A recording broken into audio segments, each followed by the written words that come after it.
This is BBC Two with live coverage and reaction as the Chancellor of the Exchequer delivers this year's budget.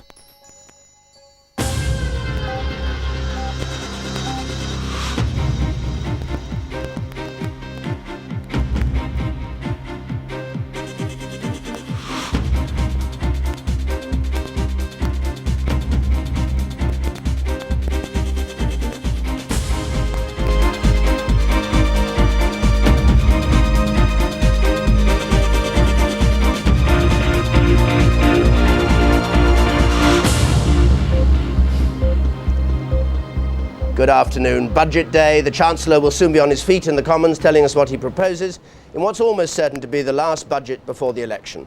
And the first thing we all want to know from a budget is whether we're better or worse off. And our job here this afternoon is to try and give you the answer as best we can. All Chancellors, of course, Gordon Brown is no exception, tend to hide away increases in tax, the unpopular stuff, while boasting of the cuts. And an awful lot's hidden in the small print, which is why I'm surrounded here by experts, who I will introduce you to in a moment. Some things have already been announced. They may be re-announced, but they've already been announced. An increase in the single pension of £5 a week, and for couples £8 from April. A rise in the minimum wage to £4.10 an hour. A temporary 2p per litre cut in the duty on unleaded fuel. That follows an announcement he made in November that he intended a 2p per litre cut in the duty on the new ultra-low sulphur petrol, which is meant to be coming on stream by mid-June. A plan to halve the average cost of tax discs for lorries. A plan to cut the cost of tax discs for cars up to 1500cc for the smaller cars. So those are some of the things already in the pipeline. Of course, there'll be a lot more, and the question is what he does have up his sleeve as this election gets closer. He'll want to take the credit, who can blame him, for a Labour victory, if there is one, without sacrificing a reputation for prudence, Scottish prudence. Peter Snow has some ideas of what he may be thinking about. Peter. David, here at this huge leisure and shopping centre of Bluewater in Kent, already shoppers and families are gathering round to see what Gordon Brown has in store for them in this pre-election budget of his. We know, of course, as you've said, something's in the pipeline already. He's got about £4 billion more to spend on extra measures. That'll be effectively today's budget. So let's take a spin around our budget town, our BBC budget town, and just call in at some of the shops and offices round about to see what he's got to have on offer. Well, first of all, Tiny Tots, our childcare centre, because this is where he will have something to do about families with children, particularly the lower paid. Child tax credit already announced at £8.50 a family, worth about £450 a year. He could make it £10 a family or even more than that. He might up the child tax credit. He might produce a baby bonus of some £200 on birth. He might help mothers with a bigger maternity package, more maternity leave, more maternity pay. Pensioners, of course, another great target for any pre-election Chancellor. Here we go. Age allowances could go up by twice inflation. A lot of pensioners are voters, after all. He could reduce tax on savings. That would help pensioners. That would help other people who invest as well. Always a big headline on income tax in the budget. He may reduce the basic rate by 1 penny. That'd be lovely for Middle Britain. They'd like it a lot. But it'd be expensive for him. So what he might do is extend the 10p rate band by £500. That's a lower rate band. And that'd mean about £1 a week for just about every taxpayer. That would help the lower paid too. But for the higher paid, he may just say, OK, another 1 million people are now paying 40% higher rate tax than were 10 years ago. Let me raise that threshold to help the middle class a bit more too. Got to win votes from all classes. Here we have the off licence now, of course. Drinkers and smokers will pay their penalties. Up for inflation, perhaps drink. Cigarettes almost certainly up for an awful lot more than inflation, perhaps 25p a packet. He's a Chancellor who's already committed himself to higher public expenditure, but maybe he'll go even further than that and want in this election budget to convince people the public services matter to him as much as tax cuts. Maybe an extra £1 billion direct to schools, police force and hospitals to spend as they wish locally, plus perhaps a few million for the fight against drugs, a major worry for the Labour government. And finally, no Chancellor wants to let an election budget go past without pulling a rabbit from out of the hat. What's he going to do with to surprise us? Perhaps one or two little surprise measures. He might scrap betting duty altogether and just tax the profits of bookmakers. He might say, all right, you've got to get people away from analog television to digital television. Let's give them all free digital set-top boxes. That'd be a popular one. And finally, a tax-grabbing measure, a real headline for him. He might just say at the end of this budget, I'm going to pledge to reduce income tax, which I can't do immediately, to 20% in the course of the next Parliament. David. Thank you very much. I think after this budget we should get you to go back through that list and see how many things he did do and where there's egg in your face. But anyway, during the afternoon, as these measures come in, we're going to try and answer some of your own questions, you watching, about the budget and about how it'll affect you. Zainab Badawi is in one of our studios here, and she's going to be taking calls and emails through the afternoon. Have you got some already, Zainab, in? Yes, we have indeed, David. I'm here in BBC News Online, where we have been, in fact, getting emails and telephone calls from people on what they want to hear from Gordon Brown this afternoon. In fact, we want viewers to send in their reaction once they know what's in the budget. You can email us on budget2000@bbc.co.uk, or you can telephone us on 08457 514 614. But we've had a lot of emails so far: education, healthcare, public transport, quite a lot on taxation. Some people say it's too low, some people say it's too high. Let me give you an idea. Jay Crawford says that petrol is too expensive and bus travel is also too high, puts people off using public transport. A pensioner says would like to see more concessions, more pension perhaps for older people. And Mike Rose says wants Mr Brown to remember that single people and couples without children do exist. So that's the kind of thing we've been getting more reaction later. Okay, Zainab. 2001 rather than 2000, by the way, on the website. Now, I said we had experts here. Let me just introduce the three on my left here. Christine Ross, who's an independent financial advisor with UBS Private Banking. Andrew Dilnott, a familiar figure on these occasions, director of a thorn in the side of every Chancellor, because he tends to see through their gimmicks, the Institute for Fiscal Studies. And Bridget Rosewell, chairman of Volterra Consulting. Bridget, briefly, first of all, this idea that there are people who don't have children and the Chancellor keeps favouring children, do you think that is part of his whole ethos and approach to I think the that budget? the Chancellor has a strong view of the kind of way that we ought to be living our lives, and if you look at the sorts of things he's done over the last few budgets, this will be no exception. It's full of micromanagement, whether it's for businesses or families or children or whatever. More forms to fill in, basically. Christine, what do you think about the pensioner, for instance, complaining? Pensioners, I mean, there's a constant complaint from pensioners, understandably. They've not got enough money in their pockets. That's but are they right. likely to see anything more than what's already been announced? I don't think a great deal, because he's already put pensions up by £5 for individuals. I think really that's redressing some of the balance from a year ago, when there was the much publicised 75p increase that angered so many pensioners. I wouldn't hold out too much. There may be a little bit extra, but not a great deal. Andrew, what do you pick up from the kind of complaints that Zainab was getting? I think there will be some response to some of them. In particular, I think he's worried that he's only helped families with children. I think we're going to hear about an employment tax credit for childless people on low pay to help them get back into work. Okay, well, we'll hear a bit more about that later on. I'll introduce the two guests on my other side in a moment. But first of all, Gordon Brown himself at number 11. He came out about 2:30 to go on his way to the House of Commons. And he's going because he sits in to Prime Minister's questions at 3 o'clock. There he is with Andrew Smith, the Chief Secretary, Dawn Primarolo, who may be with us later on, Paymaster General, Stephen Timms, the Financial Secretary, and Melanie Johnson, newly appointed Economic Secretary. He goes down to the House of Commons to listen to Prime Minister's questions. There's maybe something interesting about Peter Mandelson and his resignation and then apparent clearing by the Hammond Commission. So Gordon is down there, but also down there at number 11 is the BBC's political editor, Andrew Marr. Andrew, what's this budget got for Gordon? Do you think it's true that he sees himself as the man who can deliver Labour victory rather than the Prime Minister or any of the other ministers?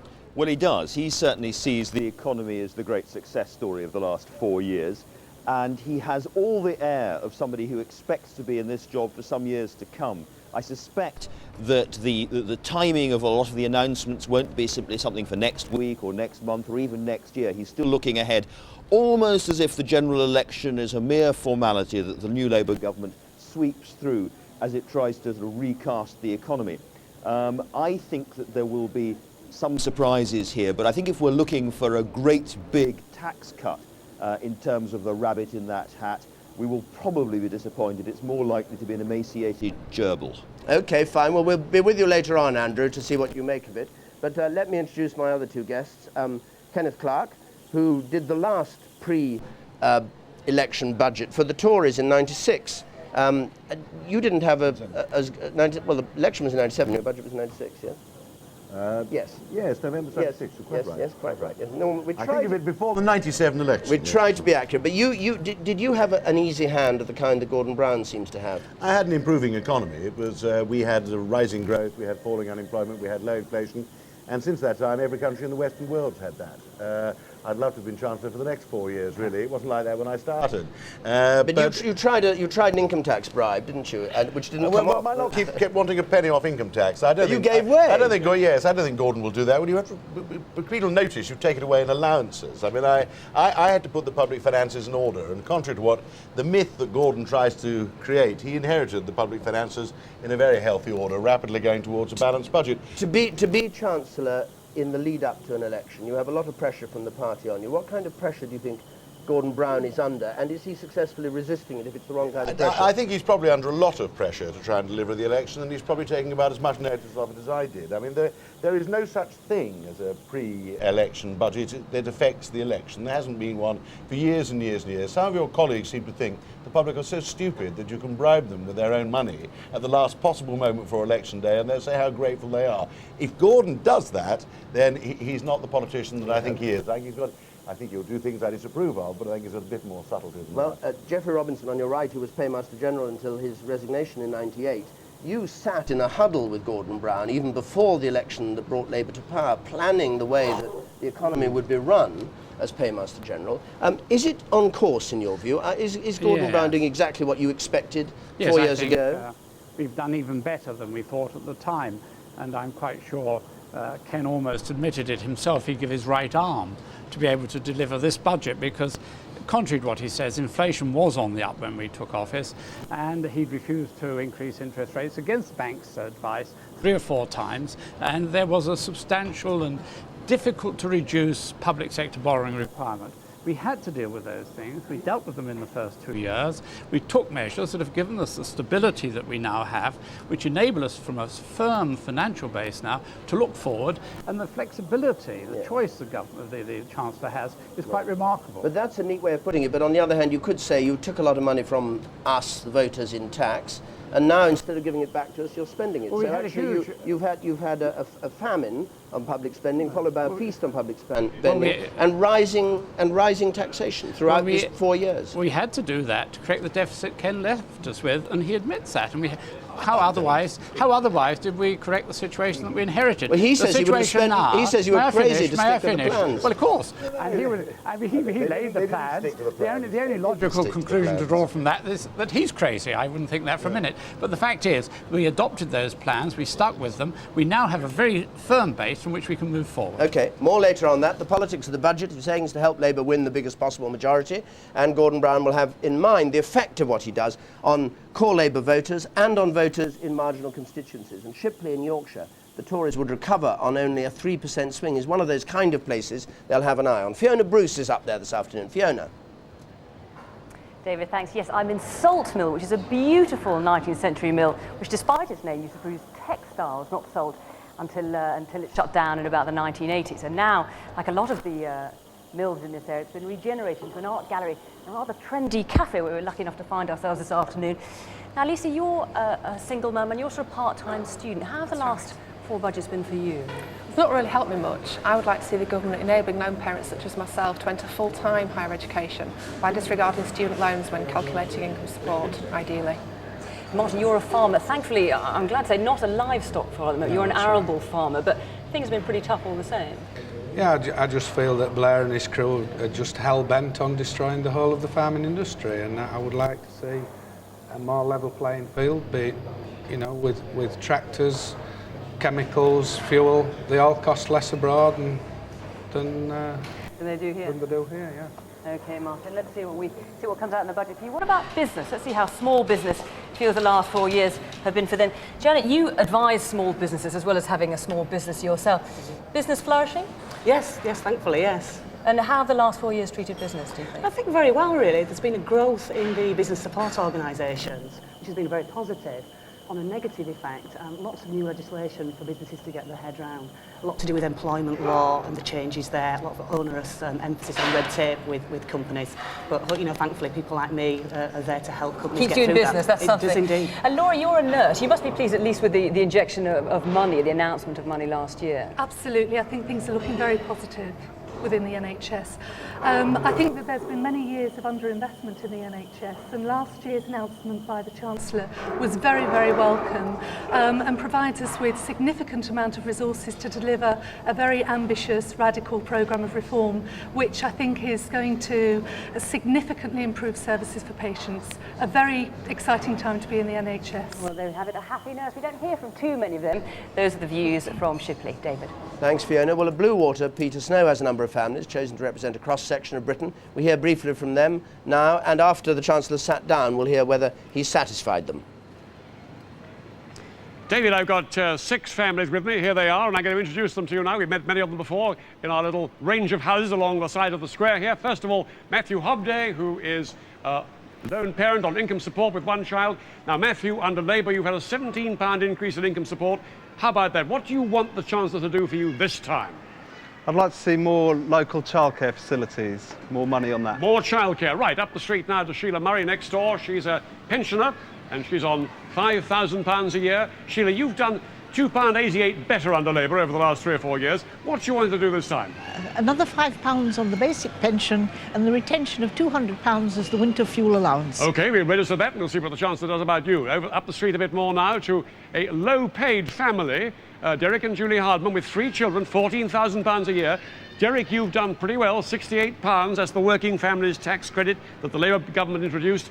What would you like to do this time? I'm not necessarily looking for a tax cut, but I'd like to see the money spent sensibly, like on money for families with children and education, definitely education. Public services matter to you. Right, on up the street now to a rather better paid couple. Here we have the Burrells, Errol and Manola Burrell. 1 child, £32,000 a year, rather above the average wage. Change under Labour, just under £1 down. But on the whole, Manola, what would you like to do this time? More resources and support directed into adult retraining, especially within industry. Retraining in industry, right, on to another couple, up the street a bit further now, getting a bit more, better paid. Here we have Jason and Teresa Oliver on £45,000 a year with 2 children.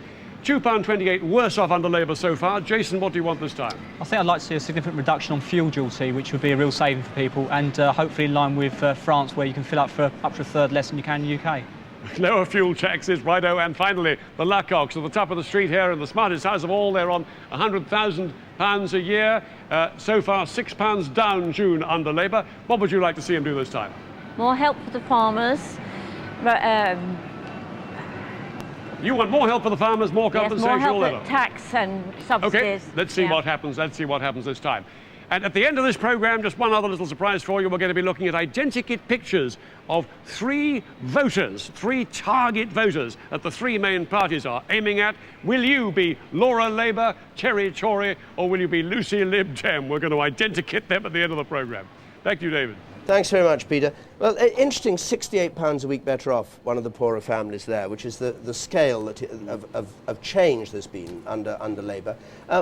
When people talk about how much money he's got to give away, how do you work it out and what do you reckon it actually is? We work it out by looking at what his targets are on the public finances. He's set them very strictly, and then looking at how much more money he's got than that. We reckon he's got £4, maybe £5 billion a year to give away that he'll spread out over a number of years. So it's quite a lot of money, and he's unlikely to be constrained except politically and by concerns over injecting too much money into the economy. He can do pretty much what he likes. And that money can either come back to the taxpayer or can go on spending, further spending. Yes, it could be tax cuts, it could be spending increases, or you could just keep it and pay off the national debt. Quite interesting. None of the families we just spoke to said they wanted the Chancellor to pay off more of the national debt. But he already announced his spending plans in July. Now he's going to add to them. Is that the idea? You just go on topping up. We're supposed to be in a world of fixed 3-year spending plans, but those fixed 3-year spending plans seem to be flaws, and almost every time the Chancellor stands up at Budget Day or pre-Budget report day, he adds some more. So, Christine, do you think this holds out hope for the individual, the pensioner, person on low income, person with families and all that, what Andrew's saying? I think we're going to see still concentration on people on low incomes with children. He really does seem set on that course. I think we'd better go down to the House of Commons now and join Mike Fairbairn for Prime Minister's questions. Thank you, David. Yes, good timing. The Chancellor and the Prime Minister have just walked in. Tony Blair just answering his first question. What are his engagements? I just thank the Prime Minister for the nudge he gave for our new community hospital on the Isle of Sheppey. My question is, would you agree with me that given the ongoing overhaul of the computer systems at the DSSS, that any plans to offer pensioners an opt-in or an opt-out would increase the DSS staff by 3,000 take computer software engineers 2 to 3 years to reconfigure the 10 million pensions at a cost of £1 billion. That was Derek Wyatt, Labour MP. Assure my honourable friend that we shall do what we have done, which is pay the winter allowance to the pensioners. We will give the free TV licences to the over 75s. We are giving the extra help on the basic state pension coming in shortly. And of course, if we were to go down the route proposed by some of ending up offering some sort of incredible bureaucratic, costly choice, it would mean not merely £100 million wasted on bureaucracy, it would mean something like 3,000 extra civil servants.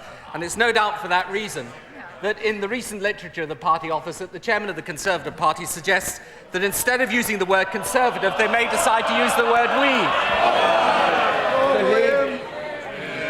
Mr. Speaker, on the subject of pensions, how much extra tax will pension funds be paying this year as a result of the Chancellor's abolition of dividend tax credits in his first budget? Oh, Mr. Speaker, the value of pension funds have actually gone up dramatically as a result of the success of the economy. And I have to say to him that the abolition of payable tax credits was done for the reasons we stated at the time. It is the right reform, and as a result of the buoyancy of the stock market, of course, the value of people's pension funds have gone up. The stock market has fallen 11% since September, so the Prime Minister cannot say that this year's tax is being paid out of an increase in the stock market. Now, the government published estimates of the cost to pension funds for the first 3 years of the tax, and last year it was £5.4 billion. Doesn't the fact that he won't give a figure for this year suggest that it is even larger this year? And if he won't give that, will he give the total already published in government documents for the total amount paid in tax by pension funds in the first 3 years? Mr. Speaker, first of all, let me correct him. As a matter of fact, the value of pension funds has gone up, and up very considerably as a result of the buoyancy of the stock market. Secondly, in relation to corporation tax, which of course affects the businesses the pension funds invest in, we have cut the rate of corporation tax. And thirdly, just so that he knows, the actual proportion of tax paid by businesses, the proportion of corporation tax receipts, has fallen, not risen under this government. Well, back to the actual subject, the figure is £11.7 billion of additional taxation taken out of pension funds. It teaches us all we need to know about the government and the honesty of its budgets, that on budget day the Prime Minister can't be relied to read out the government's own figures on one of the biggest tax rises ever in history. Now, the total that pension fund holders have paid out over the last 4 years is estimated at £17 billion. If he disagrees with that, what does he think the figure is? Mr. Speaker, as I've just said to him, in actual fact, because the value of the pension funds have gone up, then the value to pensioners have gone up. But perhaps I can just quote to him what the IFS said in its Green Budget report. It says, if the government implements all the measures for consultation announced in November's pre-budget report, there will have been no change in government revenues resulting from budget announcements over the Parliament. Now, they then go on to say, by contrast, when he was in office, budget measures announced during the 92 to 97 Parliament meant that revenues by the end of that Parliament were £19.6 billion higher. And of course, Mr. Speaker, we take him a lot more seriously if he told us he was going to reverse all these reforms that we've introduced. But he's not. Instead, what he is committed to is a cut in investment, which is the worst thing we could have for public services, and irresponsible tax and spending policies that would mean that mortgages go up and we're back to boom and bust.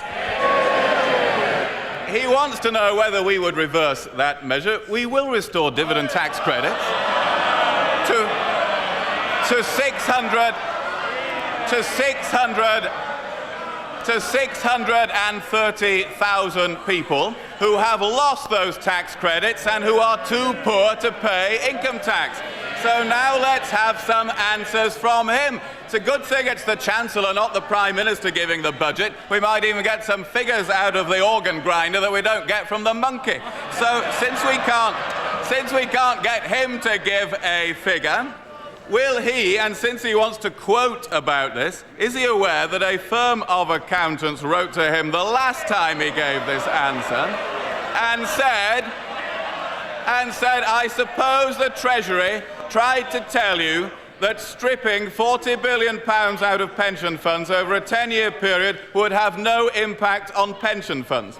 This is fair game for a Treasury seeking to mislead the Prime Minister, although many would be surprised that you bought into it.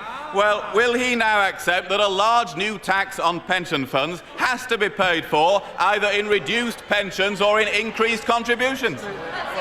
First of all, Mr. Speaker, there are many accountants that no doubt write to governments from time to time, but I can assure him that, of course, the key issue is whether the value of the pension funds and their stock has actually risen, which is the point that he won't deal with. But since we're in a debate about parties' pension policy, I think I should quote the remarks of the Shadow Chancellor this weekend in Harrogate.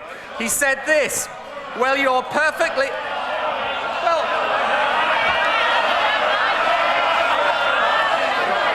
I think we are entitled to have an exchange about what the different pension policies are. He said this, you're perfectly right. If people choose to take the option to move out of paying into the National Insurance Fund, there would not be as much money to pay current pensioners.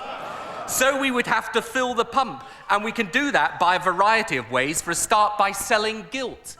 Now, Mr. Speaker, what that means is that we will end up either not paying pensioners the money they actually owe out of the National Insurance Fund, they're owed from the very insurance fund they paid into, or it's an increase in borrowing.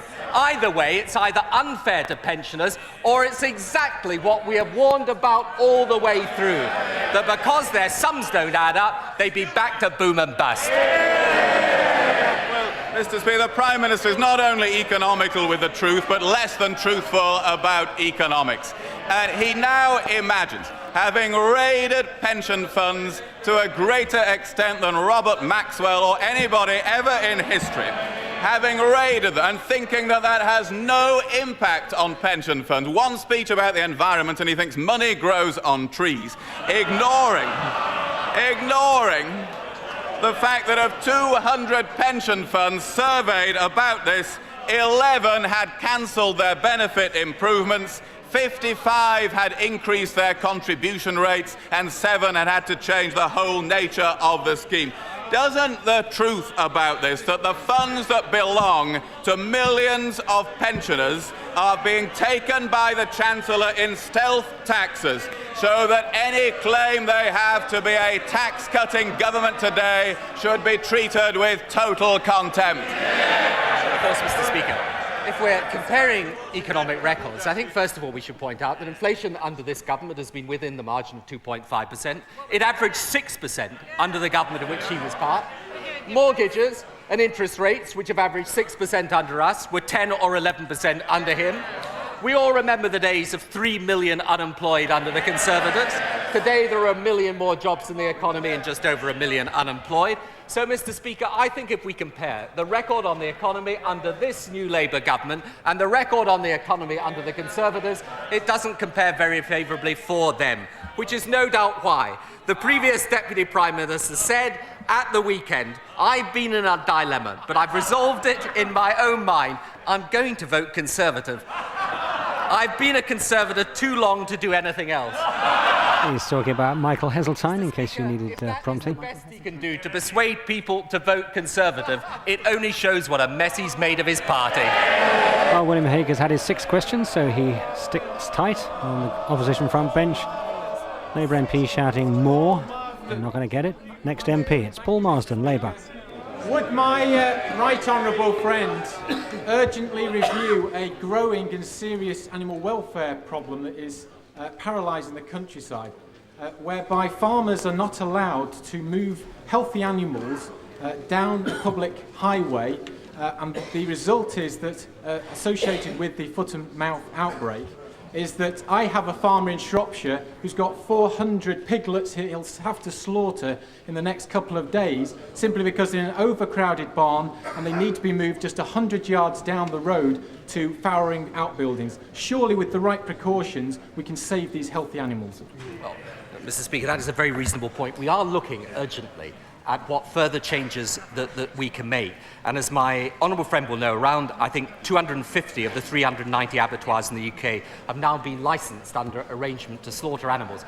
Obviously, the difficulty for us is to get the balance right between the measures necessary to make sure this disease can't spread, and not, as it were, going over the top and limiting justifiable movements of animals.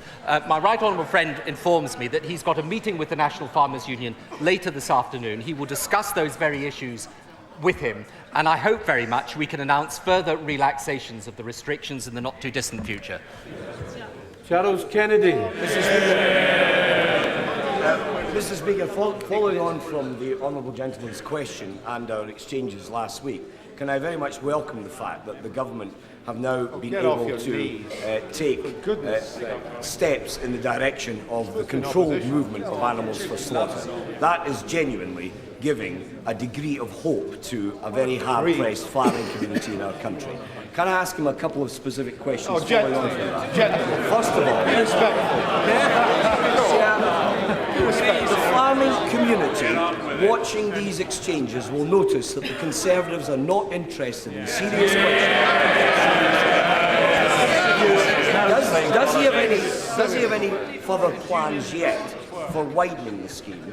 And given what the honourable gentleman has just very properly and sensibly said, will he make arrangements for the controlled transport of some ewes to suitable lambing sites? Because that is a real problem, not least for the hill sector. Well, in addition to the meeting this afternoon, there's a meeting specifically on Friday to discuss that, and I understand that next week we will move on then to look at the possibility of permitting some longer distance movements in unaffected areas, e.g. sheep that have overwintered in the lowlands to return to the hills, and the very specific problem of the ewes that he has mentioned. I mean, I simply say to the House that as a result of what happened the last time this outbreak occurred in 1967, when measures were relaxed too quickly and then the outbreak came back again, it really would be a false comfort to any part of the farming community to relax restrictions before we're ready to do so. But so far, all those outbreaks, all those cases that have been identified are traceable back to the same source. That is at least some hopeful sign, although it's too early to be absolutely certain. The measures we put in place so far have worked, and we will obviously look at how we can relax them as soon as possible, because we're aware of both the heartache and the financial difficulty that farmers have. Charles Kennedy. Mr. Speaker, as a supplementary to that, in thanking the Prime Minister for that reply, we all hope, obviously, in all parties in the House, that we get through this crisis sooner rather than later. As and when we do get over the immediate crisis, and the Prime Minister himself has now called for an open and a serious debate about the nature of sustainable agriculture in this country, would the Prime Minister be open-minded enough in acknowledging the need for such a debate, for that debate to be conducted not just with all representatives of the agricultural and the wider farming and food chain community, but also on an all-party basis? Mr. Speaker, I'm sure that the discussions on that will continue. Of course, I do emphasise to the House that it's not as if these discussions have not been taking place as a result of the measures that were announced last June. There has been a debate about how we have the right structure for the farming community in the future. And in addition, the Rural Development Regulation, which will amount, I think, to some over £3 billion worth of spending over the next few years, the next 7 years, I think it is. That will mean big changes in the way that we farm in this country. What I am pleased to see is that there are the first signs in Europe that this debate is going wider than these shores as well, because without a fundamental reform of the common agricultural policy, it will be difficult to give our farming community the future they deserve. Phil Willis. Thank you very much, Mr. Speaker. Mr. Speaker, could I, along with my right honourable friends, the member for Ashton and the member for Oldham West and Royton, express, I'm sure along with the whole House, our profound sorrow at the tragic killing on Monday evening in Oldham of woman police constable Alison Armitage. WPC Armitage, who only 2 weeks ago had taken part in a successful operation to apprehend suspected armed robbers, was to be commended for her actions, and she was one of the bravest and finest officers in the police force. Mr. Speaker, the sense of shock in Oldham is deep and is tangible, and I'm sure the whole House will want to express its sympathies. Will the Prime Minister do all that he can to support the brave work of the police and to ensure that justice is done? Mr. Speaker, I'm sure the whole House will join with my honourable friend in paying tribute to the memory of PC Alison Armitage, who was tragically killed whilst on duty on Monday. I understand that she was an outstanding young officer who lived for her job and was greatly respected and regarded throughout the force. Our thoughts and prayers are with her family and friends, and of course, we hope that those responsible are brought to justice as soon as possible. Liam Brady. Thank you, Mr. Speaker. What steps has the Prime Minister taken to guarantee the safety, the lives and the property of British citizens in Zimbabwe who are currently under threat? That was Graham Brady, a Conservative. We've taken what measures we can in respect of the government in Zimbabwe, including, of course, the reductions in our aid, including, of course, also the withdrawal of the military training facilities, and including, of course, the representations that we make. And we keep in very close touch with those people who are British citizens in Zimbabwe. But easily, the best thing that can happen is that the government of Zimbabwe lives up to its responsibility to treat its own citizens properly. Anne Campbell. Is my right honourable friend aware of the difficulties that are being caused by teacher shortages, particularly in maths and science subjects? Shortages which have been evident for at least 20 years, Mr. Speaker.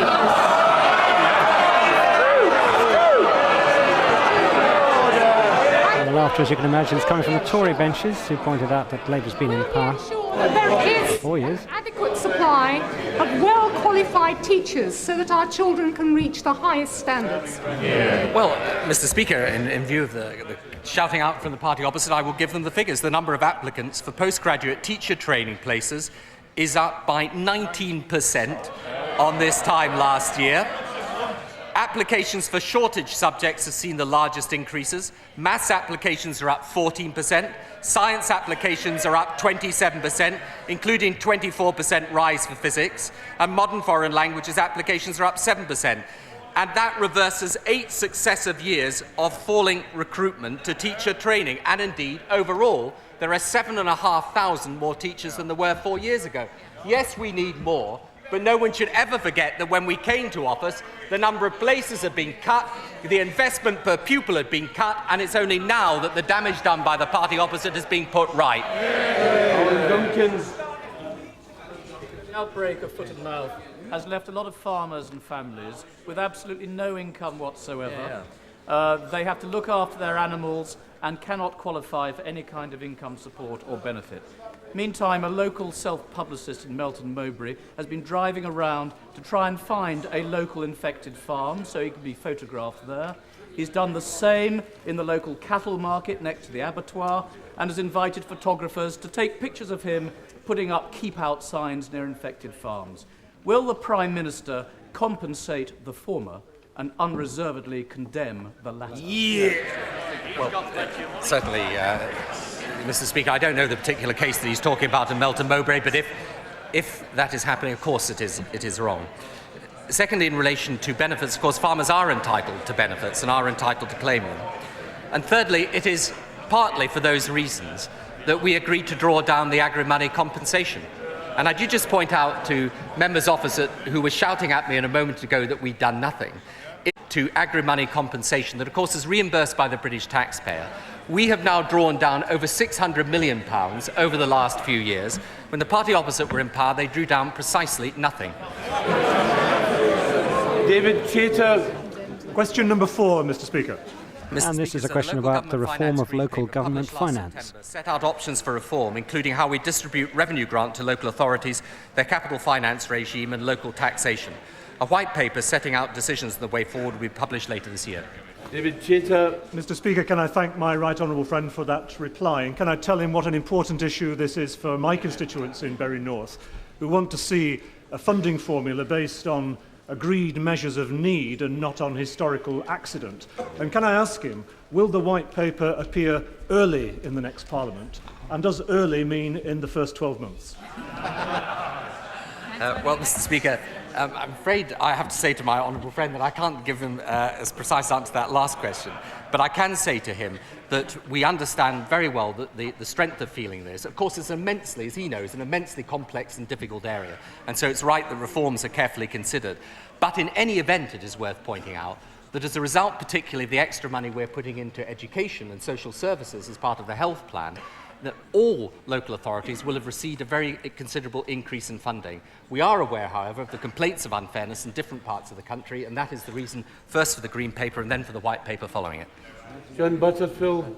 Mr. Speaker, when the Prime Minister looks into the reform of local government finance, will he look into why it is that towns like my own constituency of Bournemouth receive a lower than average increase in SSA year after year, 3.8% this year, whereas our rival resorts like Labour-controlled Brighton get nearly 6%? Well, Mr. Speaker, I think, first of all, let me say to him that on any basis, of course, the money that we're giving to local authorities is considerably more than the money that the Conservative government gave under the previous Conservative government. But secondly, of course, I understand the complaints about the fairness of the existing system. That is the system that we inherited, was in place for many, many years, as he knows, and that is precisely why we are reviewing it. 4 years. Bill O'Brien. Number 5, Speaker. Oh, there's like confusion here. It's the next question actually asking the Prime Minister's engagements, which has already been answered. He's going to listen to the budget speech. Here's Bill O'Brien to put his supplementary. Of applicants from former mine workers and widows of miners for compensation from the emphysema and bronchitis regulations. We are concerned over the delay that is taking place in paying this compensation and also on the causes of the delays. My honourable friend, the Minister at the DTI, is working out to speed up the complaints. Will my right honourable friend advise the House what action he intends to propose to ensure that those compensation claims will be paid speedily and without any excessive delay? Mr. Speaker, as my honourable friend knows, this is a problem that affects many constituencies, indeed affects my own. The difficulty has been that the payment out of money has by law to be checked in each individual case, and that has been what has held this process up. However, as a result of what has happened, there's now some £350 million that has been paid out in miners' compensation, and that continues to rise to around, it's about £1 million a day that's now being paid out. And that, together with the settlement of the claim for 100,000 former miners on their pension claims, I think is a considerable indication of how we are trying our very hardest to bring some hope and help to those informing miner communities. And I know my honourable friend would be the first to join with me in saying that, of course, it is only because of this government introducing these measures that the issue of compensation and its speed arises at all. Andrew Law. Prime Minister, I know, knows that the first sitting of a UK Youth Parliament took place just recently, and about 250 young people worked extremely hard over a weekend to prepare a manifesto. Would the Prime Minister do these young people the honour of actually meeting some of them to discuss some of their very sensible proposals for the future? Well, first of all, I congratulate all those who took place in the UK Parliament. I'm not sure I can give them the absolute assurance that I will meet them here and now, although the Home Secretary has certainly offered to do so. But if I have the time, I will do it myself. Dr. Judge Turner. Is my right honourable friend aware that the village school in the village of Middleton is in fact delivering improved education despite the fact that half the pupils are in temporary or mobile accommodation, and that the other half are in a building which is overcrowded and needs much investment? Has the Prime Minister got a message for Middleton and the many schools like it, which despite our considerable efforts, there are far too many in Norfolk and elsewhere? And that's because of the 18 years of neglect of the party opposite. Has he a message I can take back tonight? Well, Mr. Speaker, of course, under the New Deal for schools, some 17,000 schools have benefited from it. And as a result of what was announced in January this year, there will be an £8 billion investment from the New Deal and the government extra investment from schools over the next 3 years. And of course that means an actual benefit for schools in Norfolk of over £30 million from the New Deal for schools. And the one thing we know, unless their policy has changed in the last couple of days or so, is that the party which is always possible, is that the party opposite is committed to scrapping the New Deal. That is right, isn't it? So, if he asks for a message for people in Norfolk will get £30 million going into their schools to renovate their buildings if they stick with this side of the House, and will lose that money if they go to the other side. The Prime Minister has often spoken of his admiration for his former teacher, Mr. Eric Anderson, a former rector of Lincoln College, Oxford, and now the rector of the Provost of Eton. Does he therefore agree with his former teacher, who says that the criticisms made by the Chancellor of the Exchequer about the admissions policy at Oxford, in which he has claimed that it's biased against women and against pupils from state comprehensive schools, which he says were deeply unfair, unjustified and offensive to the many dons at Oxford who try their best to be fair to all the candidates who apply? Well, I think it's a bit below the belt to be asked about the comments of your old housemaster, but I have to say, Mr. Speaker, I'm just informed by my right honourable friend, the Secretary of State for Education, that actually the admissions from state schools are up, and I'm sure she would welcome the additional money that we're giving in order to help that process, or at least she would welcome it if it weren't part of the cuts that the Conservative Party are committed to introducing. Dr. Alan Whitehead. Thank you, Mr. Speaker. Is my right honourable friend aware that over 110,000 people have benefited from the minimum wage in my region, whilst at the same time unemployment in my region is at a 20-year low? However, does he remember receiving a piece of advice in March 1998 from a very influential source saying the minimum wage is a height of irresponsibility? In the light of that advice, could he please help my memory by informing us who that might have been? And does he now consider that the minimum wage was a bad idea since he'd been given that advice? Well, Mr. Speaker, he plainly wasn't that influential a source of advice since we proceeded with it. Although I do think it's worth pointing out that the party opposite, I think he called it the minimum wage is an immoral policy, the Shadow Chancellor. The minimum wage is the height of irresponsibility, was the leader of the opposition.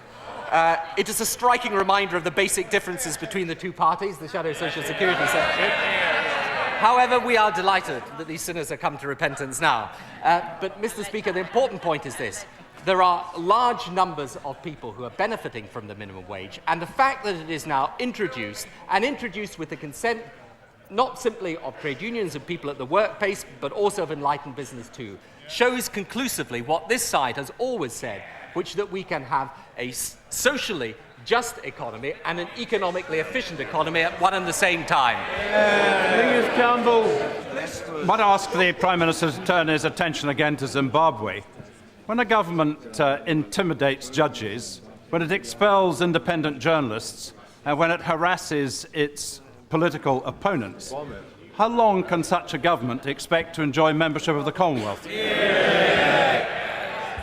Mr. Speaker, the Right Honourable Gentleman is absolutely right. It is, of course, disgraceful, the behaviour that the government of Zimbabwe has exhibited towards its own citizens. I can just say in relation to the shouting from the party opposite, all the way through, however, we have to judge what is right and best, giving account to the views of those who are actually opposed to the regime but have to live in Zimbabwe as opposed to live on the benches opposite.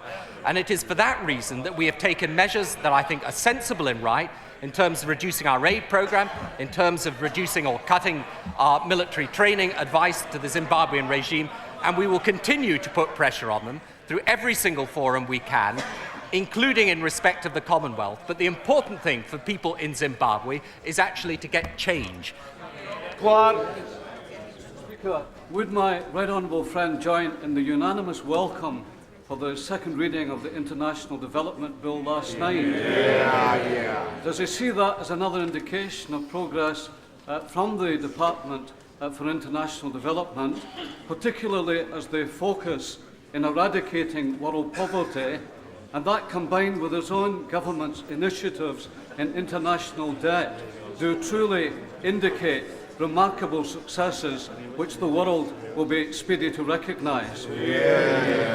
Speaker, I think it is one of the proudest achievements of the government that not merely have we introduced into the International Development Bill, but that we have increased aid and development money as a proportion of our national income. And in particular, I would pay tribute to the extraordinary leadership of my right honourable friend, the Chancellor, and my right honourable friend, the Secretary of State for International Development. And between them, they have given leadership not merely in respect of this country, but also in respect of the wider world. And I believe that our obligations do not stop at these shores, and indeed it is not merely right, but also in our long-term interests that we offer a helping hand out of poverty to the poorest regions of the world. Well, there we are. That's the end of Prime Minister's question time. Don't adjust your watches. He has run over a little bit, almost 2 minutes in fact. And now the Speaker, Michael Martin, is leaving the Speaker's chair because by tradition the budget speech is conducted by the Deputy Speaker, the Chairman of Ways and Means, Sir Alan Hazelhurst.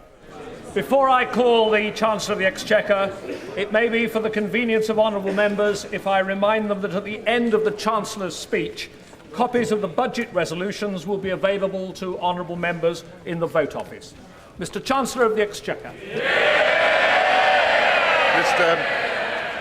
Mr. Deputy Speaker, since we came into government, our first duty has been to secure economic stability. In 1997, with inflation rising, a £28 billion deficit, and a national debt that had doubled, the British economy was once again at risk of repeating the old, all-too-familiar pattern of inflation followed by recession. There were many who opposed our decision to make the Bank of England independent, others who opposed the tough controls on borrowing and spending, many also who opposed our new fiscal rules and disciplines. There were some in this House who predicted our policies would bring recession. I can report to the House today that because of the choices Britain has made, our country now has the lowest inflation for 30 years, the lowest long-term interest rates for 35 years, mortgages now averaging £1,200 lower than under the last government, more people in work than ever before, and the lowest unemployment since 1975. It is a new one and hard-won stability which Britain must not take for granted, but which we must entrench. And because there is still much to do, the stability built in the first years will be our foundation for building opportunity and prosperity for all in the years to come.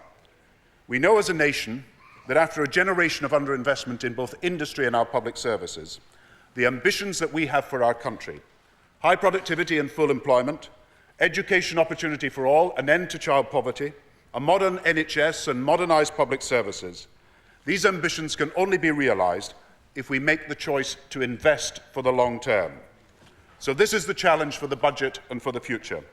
By our tax and our fiscal decisions, to secure rising levels of business investment and rewards for entrepreneurship, and for all hard-working British families who deserve the best hospitals, schools and public services, decade after decade of past neglect and decline, replaced by year after year of rising and sustained investment and modernisation.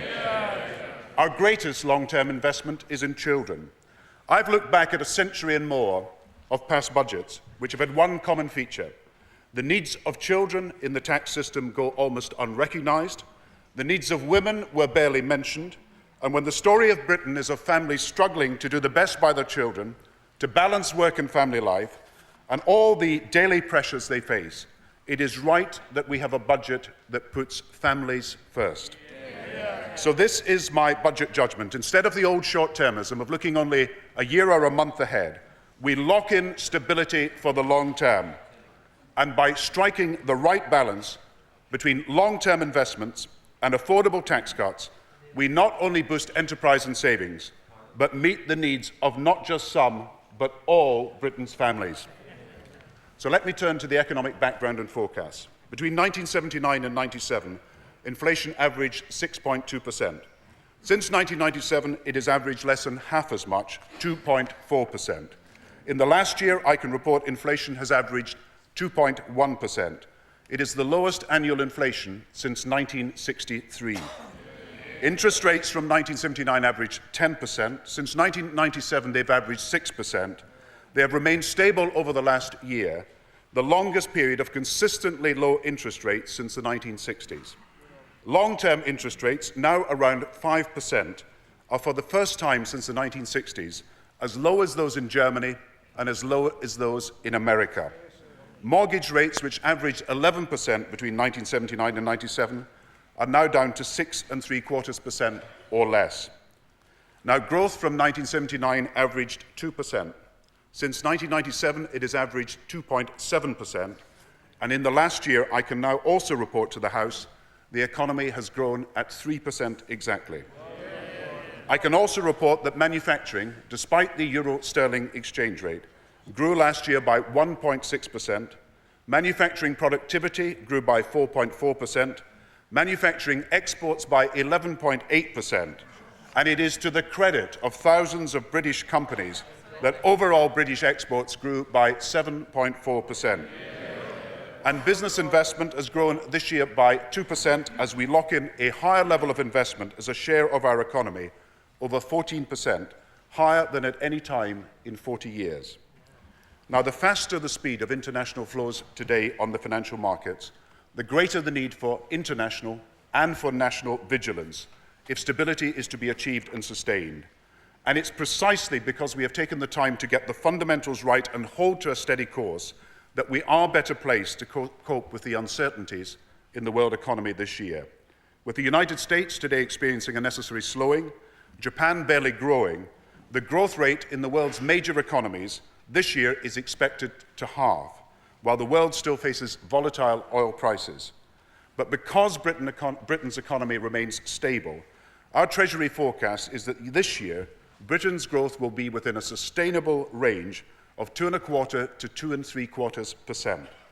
And while elsewhere business investment is falling, I can inform the House we are raising this year's forecast for business investment in Britain, which will rise by between 2.5% and 3%, continuing at an all-time high of 14% of national income, with total investment growing by between 5.5% and 5.75% this year.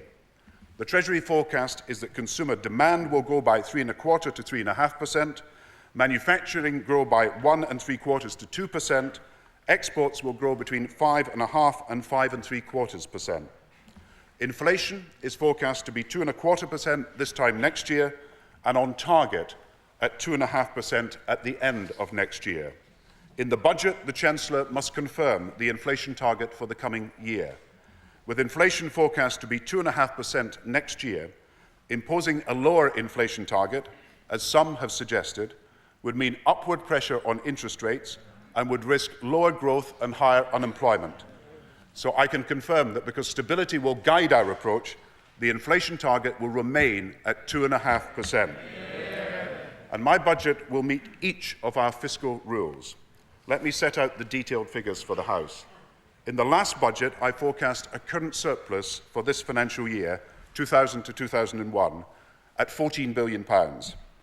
I now forecast that the surplus will be £23 billion. And in successive years, the current surpluses are projected to be 17, 15, 8, 9 and 9. Over the economic cycle, even on the most cautious of cases, we will meet our first fiscal rule. We will balance the current budget. And after a doubling of national debt in the early 90s, the rate of net debt to national income had by 1997 risen to 44%. Our second fiscal rule, that debt should be at a sustainable level below 40% of national income, has led us since 1997 to cut the ratio of debt from 44% to 42% to 40%, then 37%, to what I can report for this financial year, 31.8%. From the unacceptable level of debt we inherited, 44% of national income, I now forecast debt in the coming year will fall to 30.3%, and in the following years I project 29.6%, 29.7%, 29.9% and 30% successively, meeting our second fiscal rule, and thus putting Britain in a far stronger position to deal with the ups and downs of the economic cycle. Net borrowing, forecast to be in surplus this financial year at £6.5 billion, now yields a surplus of £16.4 billion. And as we invest according to our plans, the projections for future years are 6, -1, -10, -11 and -12. Mr. Deputy Speaker, in every one of the next 5 years, Adjusting for the economic cycle, we have locked in the tight fiscal stance we set out in both the pre-budget report and in the budget. And because of this, and because of the Spectrum cash proceeds, we are able to repay debt.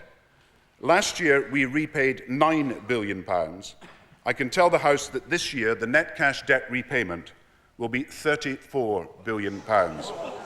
This is more debt repaid by one British government in 1 year than all the total debt repaid by the previous British governments of the last 50 years.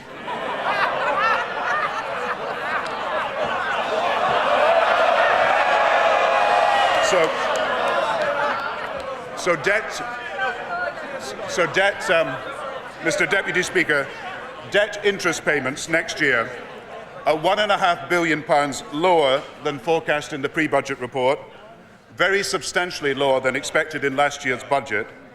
In total, because of the government's prudence, debt interest payments in the coming year will be £3.5 billion lower than this year, releasing resources for our priorities. Now, in 1997, Britain spent more on debt interest payments than all the money it spent on our schools. In 2001-2, we will be spending £10 billion a year more on schools than on debt interest. And since 1997, lower unemployment has also reduced social security costs by £4 billion a year, again releasing resources for public services. Whereas from 1979 to 1997, 42 pence in every pound went to debt and social security of every extra pound spent. Now the figure is only 16 pence. And that leaves more than 80 pence in every pound of additional spending to go direct to frontline public services. So because we have cut debt and cut unemployment and achieved higher growth in earnings, we're also able to achieve what has eluded governments for many years, to lock in a fiscal tightening, to meet all the fiscal rules, and then within this prudent and cautious framework, to have extra resources available in this budget to invest in a balanced way in Britain's future. It is a balanced approach around which we will seek to build a consensus within the country in the coming years, that within a stable framework, the right kind of public investments and targeted tax cuts are both essential engines to drive forward our social and economic ambitions for Britain. Now, to achieve our first ambition, to secure the fastest productivity growth of our competitors over the next decade, business investment must rise even further. And today I'm proposing further reforms needed to promote competition, innovation and entrepreneurship. Competition at home is necessary for competitiveness both at home and abroad. Yesterday, the Competition Commission published its provisional findings on the banks and small businesses. The Office of Fair Trading is today publishing its report on the reform of the professions. Later in the week, the Secretary of Trade and Industry will announce his proposals for reform and for detailed further consultation. Institutional investors are today responsible for assets of £1.5 trillion. To promote long-term investment in our country and to protect investors, I've accepted the recommendations of the Miners report. We will abolish the minimum funding requirement. Through tax and regulatory reform, we will make it easier for life insurers and pension funds to invest in venture capital. We will ensure both a strengthened role for pension fund trustees and a clearer duty on fund managers to promote beneficiaries' interests. And I support the challenge to the industry Mr. Miners has laid down and his proposal that we should be prepared to legislate as necessary to achieve the improvements that he prescribes. And so that we secure for British companies the true competitive benefits of the single market, on Monday we will submit to European finance ministers our proposals on capital and product market reform for the Stockholm Summit, and for the Spanish presidency of 2002, a white paper on economic reform in Europe will also be published. And just as I will set out later our vision for the future of the tax system for work and for families, our vision for the future of the tax system for companies, large and small, is that by combining a wide and stable tax base with low and stable rates, and by a constant commitment to international competitiveness, we will encourage innovation, investment and entrepreneurship. Building on our reduction of corporation tax from 33 pence to 30 pence, I propose a further modernisation of the corporation tax system to meet the needs of a more knowledge-based economy. After further consultation with business, I propose to introduce a new tax relief for intellectual property and for goodwill. We will also consult in detail on relieving tax when companies sell substantial shareholdings, and from next month I will abolish the withholding tax, not only on international bonds, but also on payments of interests and royalties between companies in the UK. All steps that are designed to create the best business environment in the world. Enhanced capital allowances since 1997 and new tax credits to encourage investment and innovation have already saved business £1 billion, a third of $1 billion for manufacturing. And it is now time for the next tax incentive to back manufacturing and innovation. Today, we issue proposals and will consult on the best way to extend our research and development tax credit to the larger companies.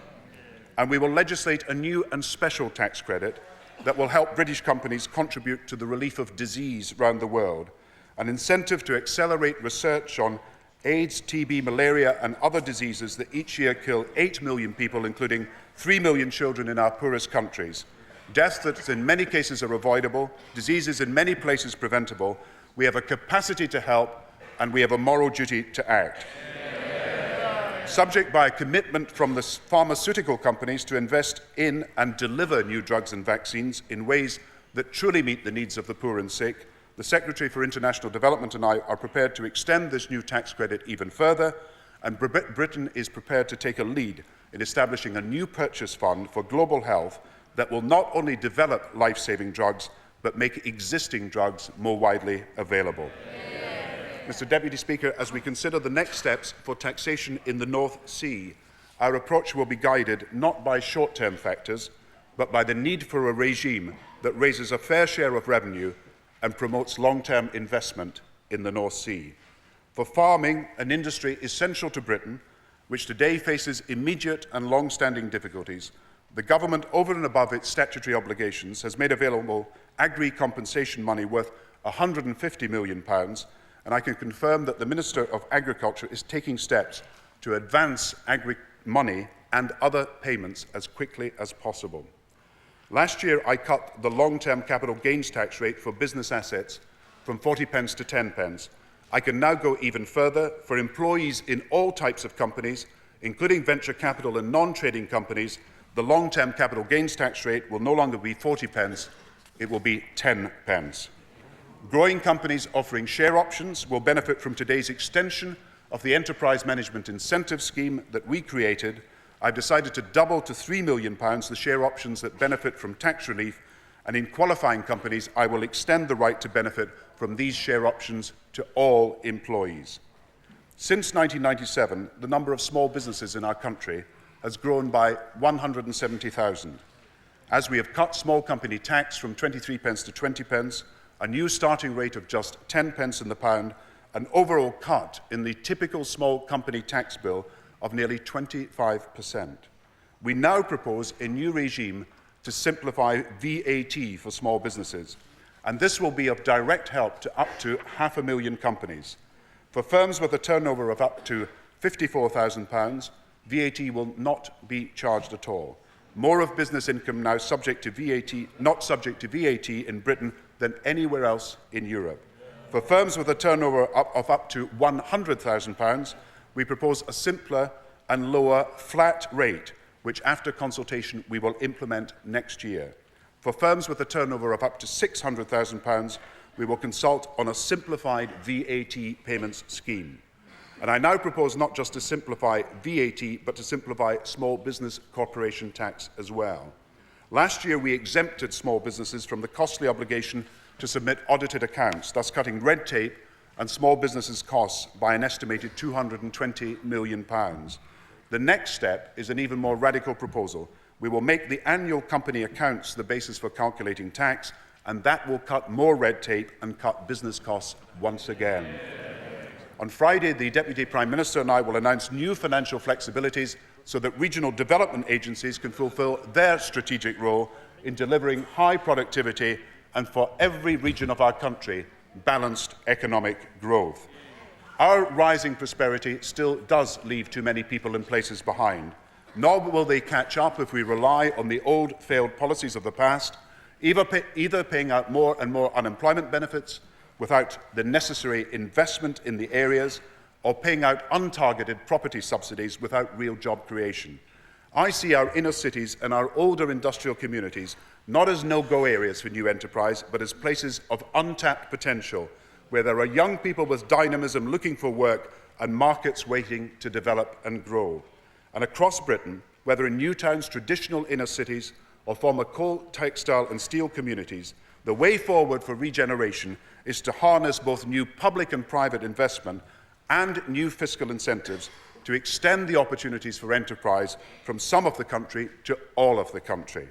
So to speed up regeneration, I now propose, after our pre-budget consultation, a total of 6 tax cuts targeted on enterprise at a cost over the next 5 years of £1 billion.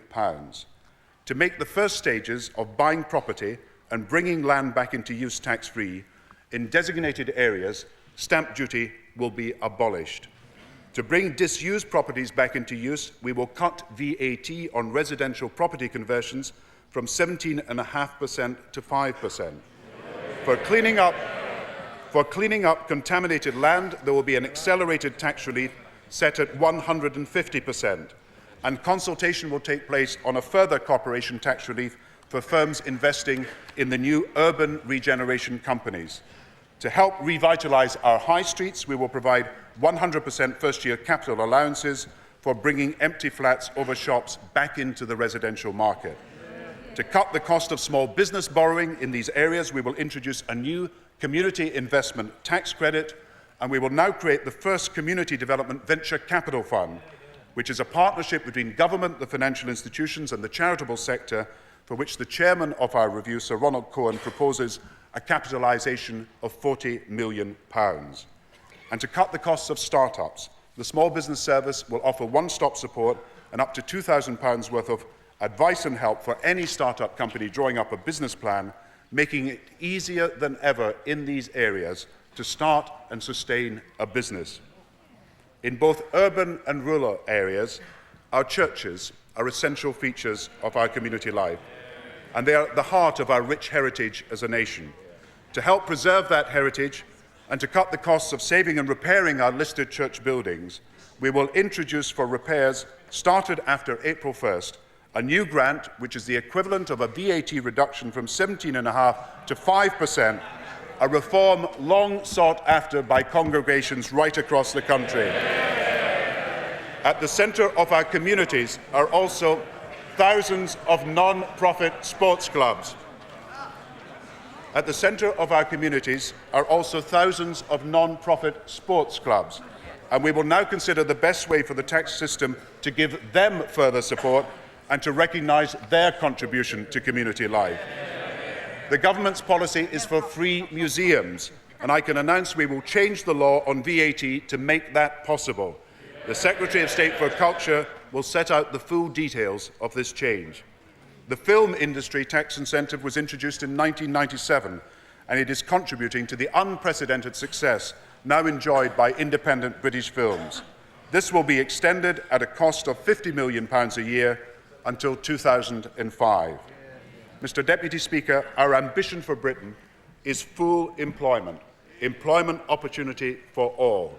And I can report to the House that 1.5 years early and at a half of the planned cost, we have exceeded our goal.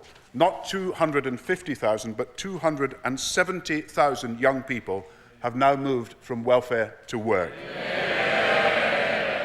In total, 1,100,000 more men and women are in work than 4 years ago.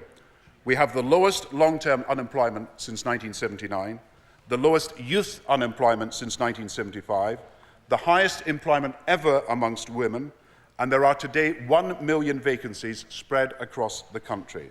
But there is still more to do.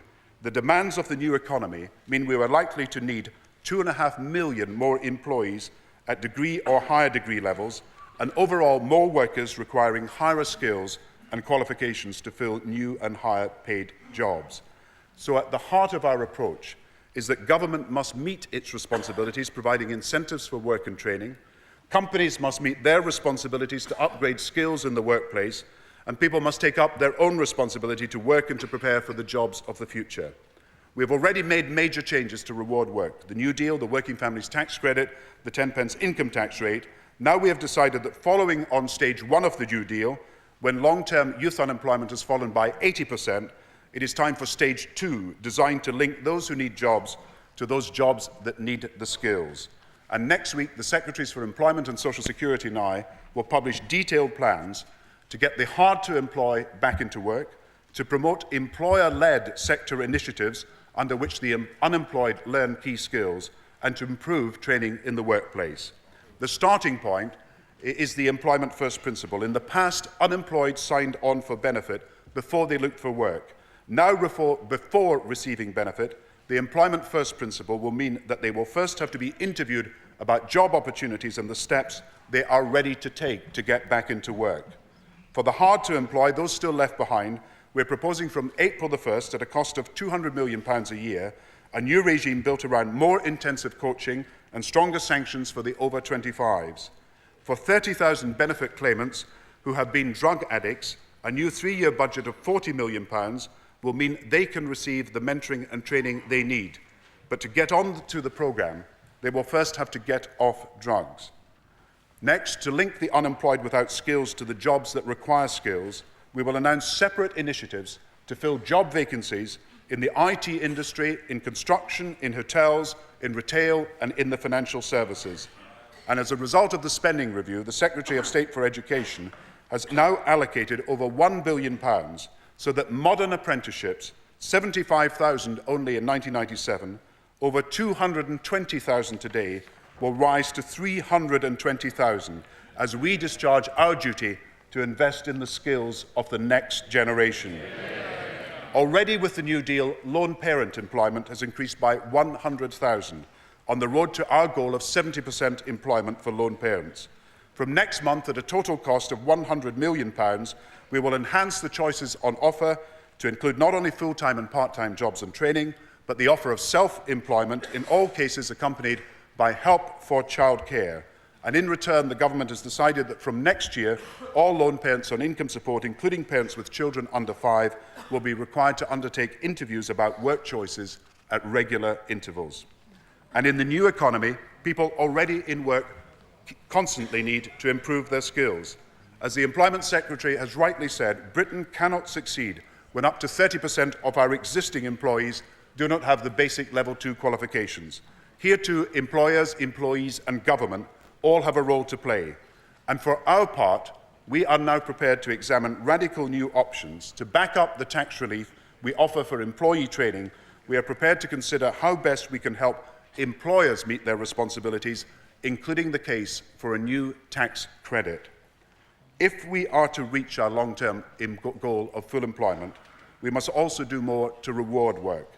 Our vision of the future of the tax system for work is one that, by integrating low starting rates of tax and targeted tax credits, makes work pay, brings more people into work, and moves us to that goal of full employment. This government introduced the first ever national minimum wage. And it is this government which has raised the minimum wage as of October this year from £3.70 to £4.10 an hour, and then, subject to economic conditions next year, to £4.20. Today I can go further and announce that for all families on the Working Families Tax Credit, there will be a rise from June this year of £5 a week. This takes the hourly minimum rate for those on the Working Families Tax Credit not just to £4.10, but it takes it to £6.40 an hour. When we first announced the Working Families Tax Credit, the minimum family income for full-time work was £180 a week. This year, the minimum will be £225 a week, or £11,700 a year. And as part of our programme to ensure new disability rights, I can announce that in addition to the new guaranteed minimum income for a severely disabled person of £142 a week, for those in full-time work, the disabled person's tax credit will be raised from June this year by £5 a week, and that will guarantee a minimum family income of £250. To help parents into work, I've also decided to pay working families more towards the costs of childcare. In addition to the childcare places being created for 1 million children, the childcare tax credit will from June pay up to 70% of childcare costs, up to, instead of £100 as now, £135 a week for one child, and instead of £150 as now, up to £200 a week for 2 or more children. Another step in our plan to place affordable childcare within the reach of all working families who need it. I turn to other measures that will help hard-working families. I can announce that for the coming financial year, we will freeze all rates of car vehicle excise duty. Having completed our consultation on new duty rates, I will now move ahead with a proposal to extend the £55 reduction on the standard licence fee from all cars up to 1200cc to all cars now up to and including 1.5 litres. This will include, for example, Escorts, Astras, Micras and Rover Metros, in total an extra 5 million cars. The reduction to be implemented in July will be backdated to November last year. In total, 9 million cars up to 1.5 litres will pay licence fees of £55 less. From this month also, for all newly purchased cars, a new 4-band vehicle excise duty rewards the most environmentally friendly vehicles, and 70% of all new cars will now enjoy a reduced licence fee. Since last November, lorry owners have already received rebate for up to half of this year's licence fee at a total of £220 million. And following our pre-budget consultation, and at a cost next year of £300 million, I will sweep aside the 100 separate lorry licence rates. We will consolidate them into 7 rate bands. They will be linked to environmental standards and set in consultation with the industry, and we will cut the rates to match the lowest in Europe. For those lorries used most for international haulage, the fee reduction will mean savings on the old rate of between £1,500 and £2,100 a year. Around 115,000 vehicles will save over £1,000 on their licence fee. Next month, we will also abolish vehicle excise duty for all tractors. Transport spending is set to rise by 20% a year over the next 3 years as we take forward our 10-year plan of £180 billion public and private investment. In November 1999, I announced the government's new approach to the fuel escalator. It was first introduced by the previous government in 1993, and by 2010 it will have secured a reduction in carbon dioxide pollution of 1 to 2.5 million tonnes. As I stated in the pre-budget report, this year we will not proceed with the annual inflation rise in petrol tax that has been the norm on budget day. And after consultation on the pre-budget report, I'm able to confirm the further changes. In addition to the 1 pence cut in ultra-low sulphur petrol last October, the duty on ultra-low sulphur petrol will be further cut by 2 pence a litre. To make sure all motorists can benefit from this 2 pence cut, I will extend it to unleaded petrol until June the 14th, by which time the industry says ultra-low sulphur petrol will be 100% available. That 2 pence cut for both ultra-low sulphur petrol and unleaded petrol will take effect at 6 p.m. this evening. Lead replacement petrol will also be cut by a further 2 pence per litre. And because it is right to maintain the proper balance in the tax treatment of petrol and diesel, I propose to match the cut in low-sulphur petrol with a cut in excise duties in ultra-low sulphur diesel for all diesel users of 3 pence a litre to take effect from 6 o'clock this evening as well. The pre-budget report launched the Green Fuel Challenge. Industry was invited to submit plans for new, more environmentally friendly fuels. I can announce that duty will be cut radically on alternative fuels, a further 6 pence per kilogramme duty cut on road fuel gases, with effect from 6 p.m. tonight, and from next April a 20% duty cut on biodiesel. And to allow the new industry to plan ahead, duty on road fuel gases will be frozen in real terms until 2004. We cannot achieve the Kyoto targets and our own goal of cutting carbon dioxide emissions by 20% without the climate change levy, which with April's simultaneous cut in employers' national insurance brings no additional revenues to government, but which will cut carbon emissions by 5 million tonnes by 2010. To reward businesses investing in energy-saving improvements, the Government will publish this month the list of technologies that will now qualify for 100% tax relief, and later this year we will launch the Green Technology Challenge, offering again 100% tax relief to companies investing in the next generation of environmental technologies. As previously announced, the landfill tax will rise from £11 per tonne to £12 per tonne. I turn now to the other excise duties. Last year, I froze duties on spirits. This year, an inflation rise would push the price of whisky up by 11 pence a bottle. Because of the competitive position of the industry, I will this year continue to freeze duty on whisky, and I will freeze duty on all spirits. And this year, I propose to go even further. I will freeze duty on wine and on beer as well.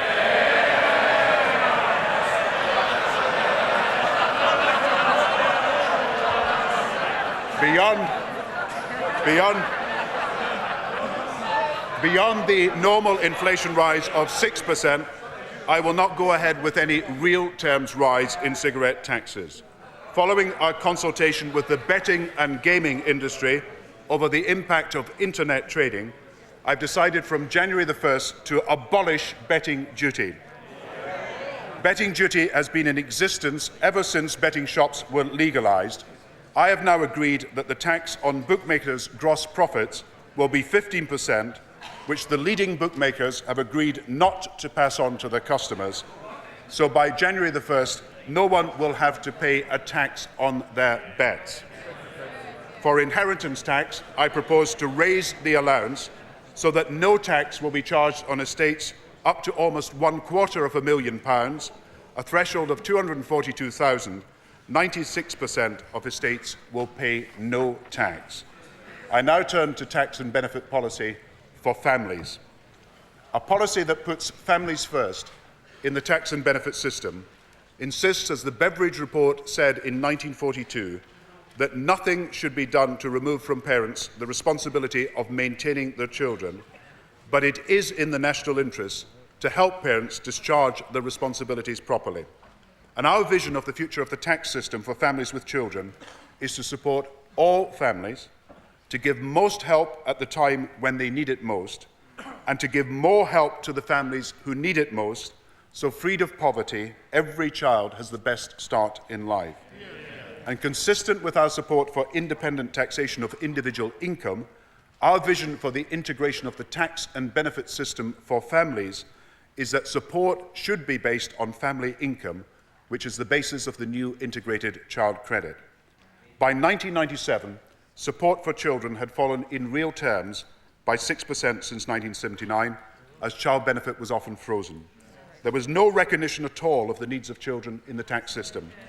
As a result, families with children had incomes that were actually 30% on average lower than families without children, and child poverty had trebled.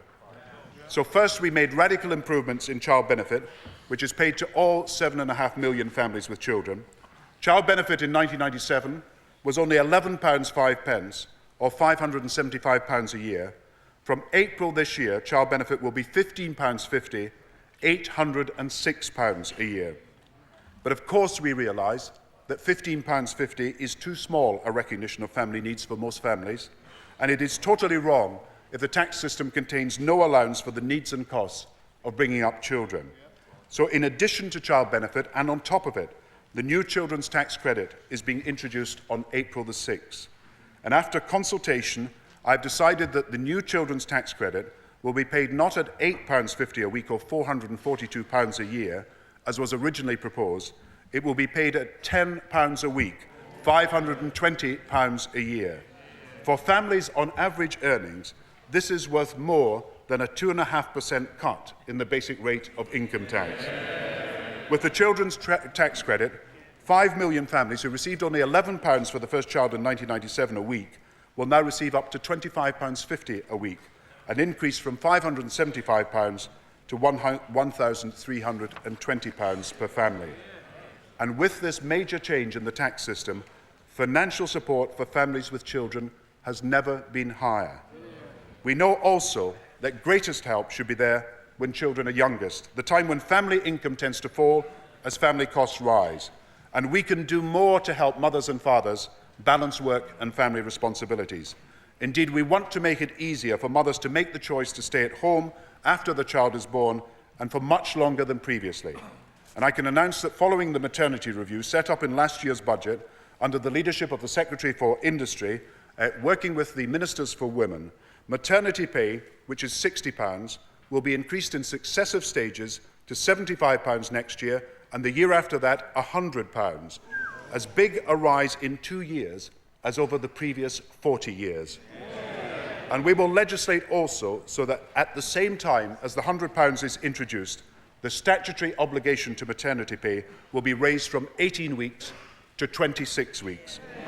At a cost of £30 million, I will also extend the help small and medium-sized firms receive for administering the scheme.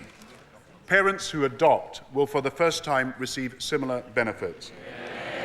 And we will introduce 2 weeks paid paternity leave, set at the same level of £100, paid for by the government, with further details of this and other measures to be announced by the Secretary for Industry. For the first year of a child's life, I propose a further innovation. From April next year, for families with newborn children, the children's tax credit will be set at an even higher level, and it will be paid up the income scale to all households where the main earner earns up to £50,000 a year. I propose to set this children's credit at over £1,000 a year, worth £20 a week. And I will ensure that this £1,000 baby credit will be continued, and it will be paid to the mother when the new integrated child credit comes in 2003. So to summarise these changes, families receiving the higher children's credit and maternity pay will be up to £2,240 better off. Our ambition for Britain, as I said, is that every child has the best start in life. When we came into power with 1/3 of children in poverty, we had to take action. While child benefit starts at £15.50 for all families, the maximum rate of support for children will go as high as £51 a week, a rise of £23 a week since 1997. The income support child credit will be raised by £1.50 a week, the Sure Start maternity grant set at £500, and this will help to take more than 1.2 million children out of poverty in this Parliament as we work to cut child poverty by half on the road to its abolition. Now, for the sake of every family in the country, we must and will do more to fight drugs. For too long, in too many communities, we have fought a war against drugs, which drugs have unfortunately won. So I have a further spending announcement. Next week, the Home Secretary, working with the Minister for the Cabinet Office, will announce a new 3-year budget of over £200 million to every one of the country's 350 partnerships against crime and disorder in every area of the country. Direct payments will be made, averaging £500,000 to £1 million, and they will be made straight to police commanders and anti-drug leaders. Similar funds will be available for Scotland, Wales and Northern Ireland. The war against drugs will never be won by government alone, but can only be won neighbourhood by neighbourhood across the country. So further resources will also be announced to support a new anti-drugs campaign involving prominent figures from the world of business and sports to mobilise communities against drugs. Mr. Deputy Speaker, I come to the next set of budget judgments. Our success in cutting debt and unemployment and rising economic growth have permitted us, while locking in our tough fiscal stand, to release £4 billion a year more for our priorities. And after the decisions already announced, I can still go further. The government could choose to pay off more debt, but we have already paid off £34 billion this year.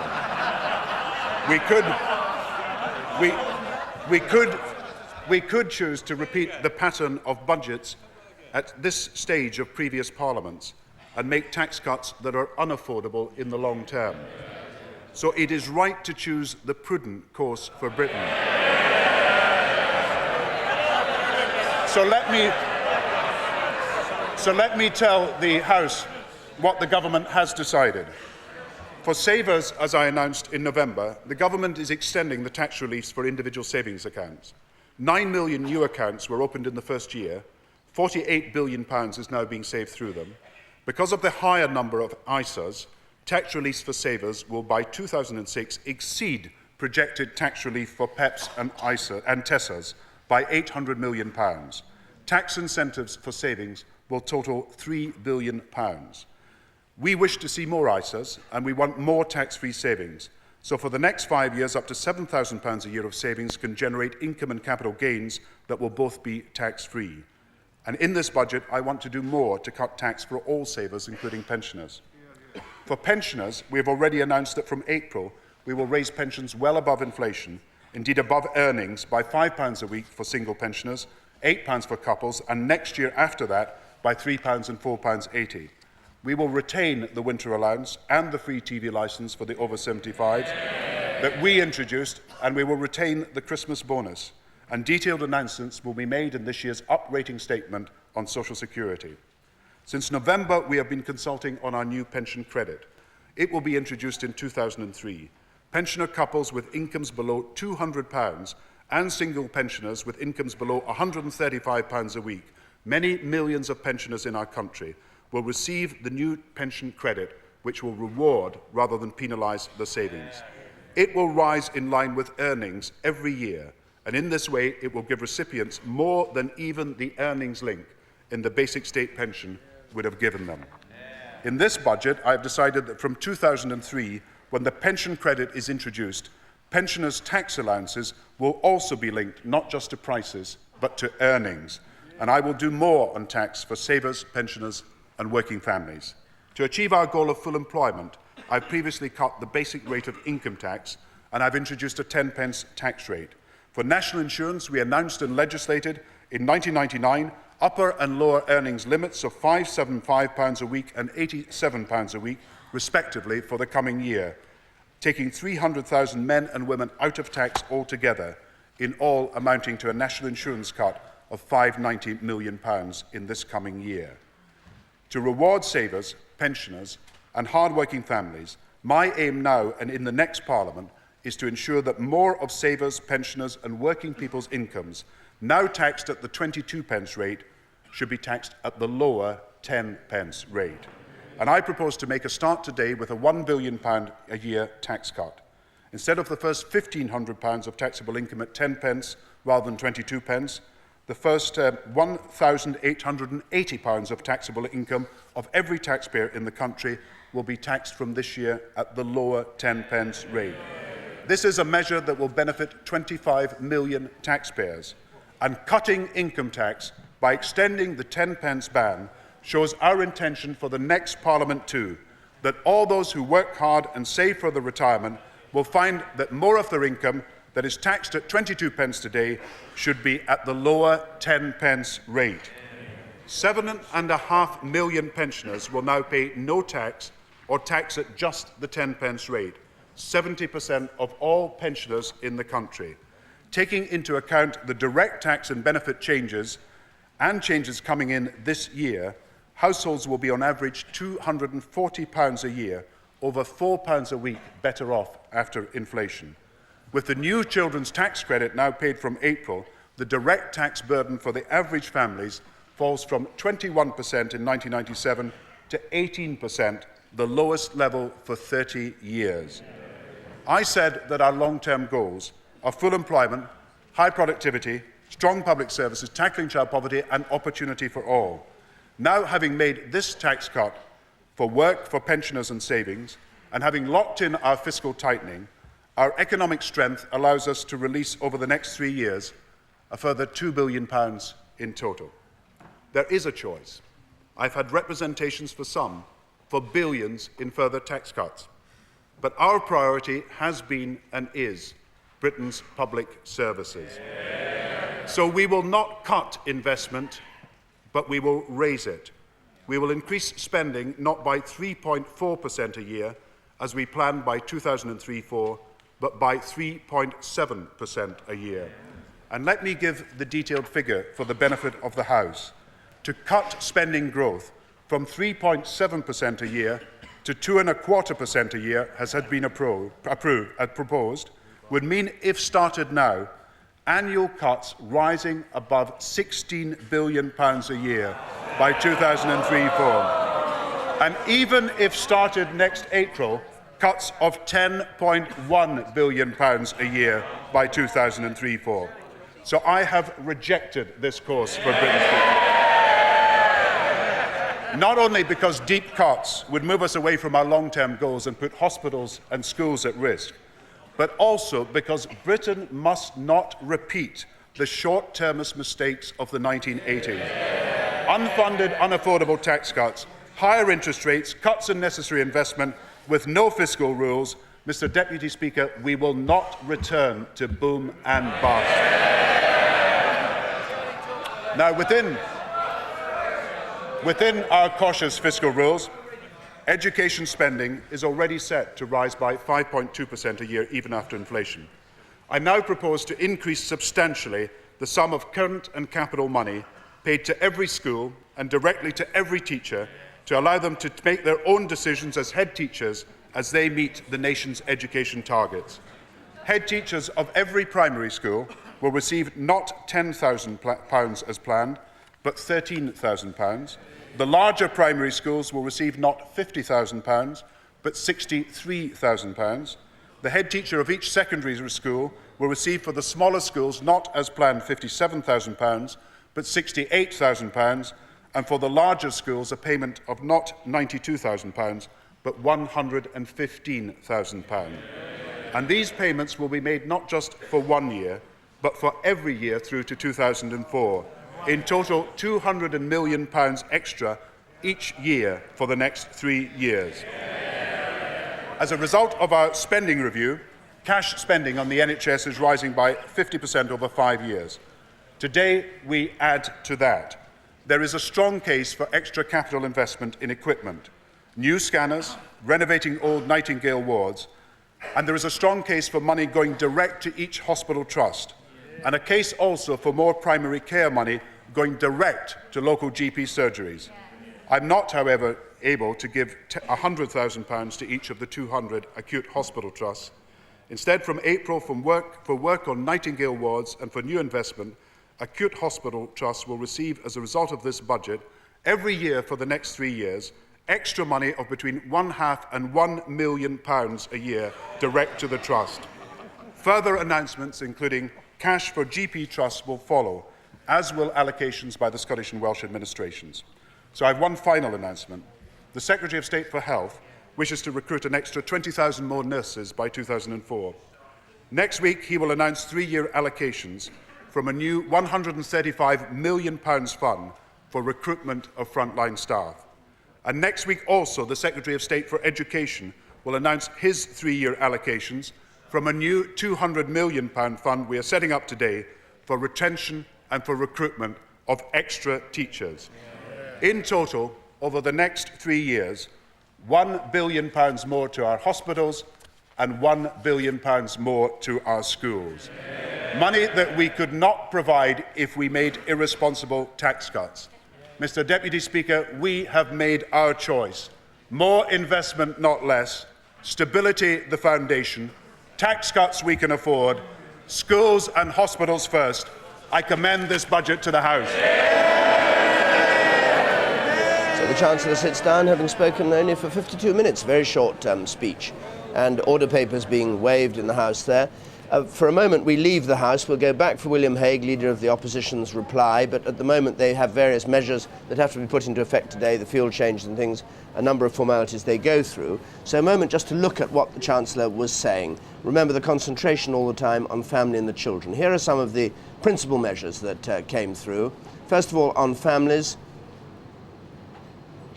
I don't know whether we can see those.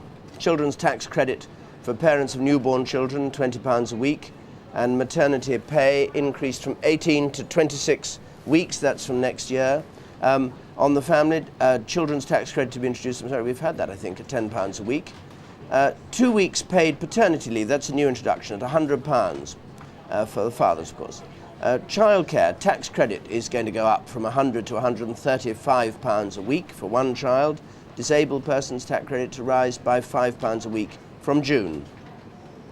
Working families tax credit goes up £5 a week from June, and the child tax credit up from £150 to £200 a week for 2 or more children. That's all part of working families' tax credit, part of his drive to get people to work and then give them benefit for having children. On cars, the car tax is frozen. He confirmed the reduction of by £55 of the tax disc for smaller cars under 1,500 cc, said that millions of cars would now only pay the reduced rate. And then betting duty is abolished. They're going to tax instead the bookies. There's going to be no increase at all on beer or wine or spirits, and sixpence, which is the index rate, only on cigarettes. And then he's widened, as was widely expected, the tax band at 10 pence. It goes up by £300 more than inflation, £1,880. And finally, extra spending, £1 billion extra on health, £1 billion on schools, all of it going to be targeted directly on hospitals and on schools. William Hague is on his feet now. Let's go back to the House of Commons. Budget information would end up being grossly misinformed. In previous years, the clobbering of the pension funds, the abolition of the 20 pence tax rate, the £1 billion tax on high-tech entrepreneurs, and the £2 billion addition to corporation tax were all introduced in the Chancellor's budget, but never described, and in some cases never even mentioned in the Chancellor's speech. And so he will understand that people will be suspicious about some of the claims that he has made today. When he says that he will simplify corporation tax for small companies, they will remember that the last time he said he was going to simplify something for the self-employed, national insurance contributions, they ended up with a £475 million tax increase, which he did not mention in his budget. When he talks about helping women and children, they will remember that he abolished the married couples allowance and left a gap for a year before introducing the children's tax credit, so that in the current financial year, families, including many women and children, have been the victims of his stealth taxes. When he talks about what he has done for savings, they will remember the penalising of savings in his previous budgets, and for some reason he omitted to mention the information, page 170 of the Red Book, which has been published a few minutes ago, which shows that the forecast for the savings ratio has been revised downwards again. And what was going to be 6% compared to 11% of the national income being saved under the last government has now been revised down to 4.75%. And it is quite instructive, although rapid reading in the Red Book, to discover that on page 173, his forecast for the balance of trade is a £27 billion deficit, £8 billion worse than the outturn for this year. That his forecast for manufacturing output increase has been revised down from his forecast, his previous forecast, and that while he said he was raising his forecast for investment, his figures show that the actual outturn for fixed investment for the year 2000 is 2.25% against the 3.25% that he forecast at the time of the last budget. So, as ever with his budget, all is not what it seems. And we also know that so many of the claims that he makes on budget day turn out to be false. For instance, he said today that the tax burden on the average family will fall to its lowest level for 30 years. But in saying that, he only included direct taxes and left out all of his stealth taxes on petrol, pensions, cars, alcohol, cigarettes, and council tax. So the statement that he made that millions of people were watching, and some may even have believed, would only be true for people who never drive, never smoke, never drink, don't have a pension, and don't even have a local council. In other words, it doesn't apply to anybody in the country at all. And based on previous experience, therefore, no rational person can sit here and believe the assertions of the Chancellor. So it's just as well the Prime Minister is sitting next to him. They simply cheer in ignorance of the detail, which proves that you can't fool all the people all the time, but you can fool all the Labour members of Parliament on budget day. The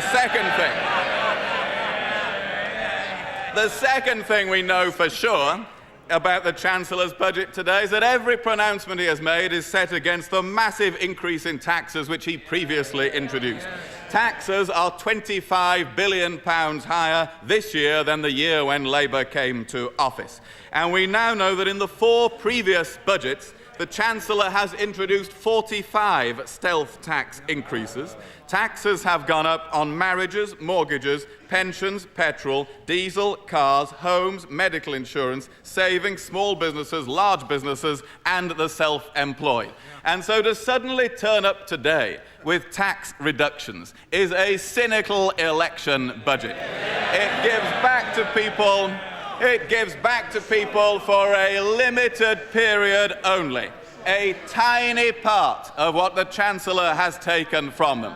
He is like the thief who steals your car and comes back the next day to return the hubcaps. That is the story of his 5 budgets in this Parliament. His extra taxes on families and drivers and businesses are already equivalent to an extra 10 pence on income tax. And today he announced tax reductions that would be equivalent to about 1 pence off income tax. So it is a 10p up, 1p down election budget. And what he gives with one hand, he has already more than taken away with the other. And because of this Chancellor's tax increases, the increase in people's real household disposable income, the amount of their own money they can keep after taxes and inflation, has slowed to its lowest level for a generation. Under the government of my right honourable friend Baroness Thatcher, disposable household income rose at 2.9% a year. Under the government of my right honourable friend, the member for Huntingdon, it grew at 2.5% a year. Under this government, it has grown at 1.6% a year. And all this from a government that promised it had no plans to increase taxes at all. The lowest increase in disposable income for a generation from the government with the highest increase in disposable promises. But as ever, there are a variety of tax increases which the Chancellor has not even decided to mention in the budget at all. No doubt the Chancellor thought it a minor detail, but he omitted to mention yet another stealth tax increase, the decision to impose from the 1st of June, for the first time ever, the full cost of VAT on the purchase of spectacles, adding around £10 to each purchase. The Customs and Excise have written to the optical profession to say our local officers will be applying that decision to all opticians' businesses with effect from June the 1st, 2001. And I received a letter from one of my own constituents, Mr. Alan Brown. At least one Mr. Brown can be straight about taxation. And he said to me, the above tax, I suspect, will not be mentioned in the Chancellor's budget speech this winter. However, I feel it is of sufficient national importance for you to mention in your budget reply, as it highlights the snide and underhand way in which the government introduces these stealth taxes. He says it is typical of this government, with great amounts of publicity, to announce the introduction of free sight tests for the over 60s without telling them that they now won't be any better off, as the VAT on their spectacles will now outweigh the saving. How is it that something that affects millions of people and thousands of businesses around the country and is a major extension of value-added tax has somehow slipped out of the budget speech? How is it that the increases in council tax have received no reference in the budget speech at all? We now know that the average Band D council tax will rise by 7% this year, 3 times the rate of inflation. It means £60 more in tax bills for hard-working families. It brings the total increase in council tax since this government came to power to £220 on Band D properties, a tax hike of a third. And we all know why the council's costs are rising, because of the Chancellor's other stealth taxes on fuel, on pensions, extra regulations and bureaucracy, on things like his best value scheme that has added £125 million to the costs of councils. And under this government, council tax has become the ultimate stealth tax, piled onto taxpayers without any improvement in services, and the Chancellor hopes that individual councillors will get the blame instead of him.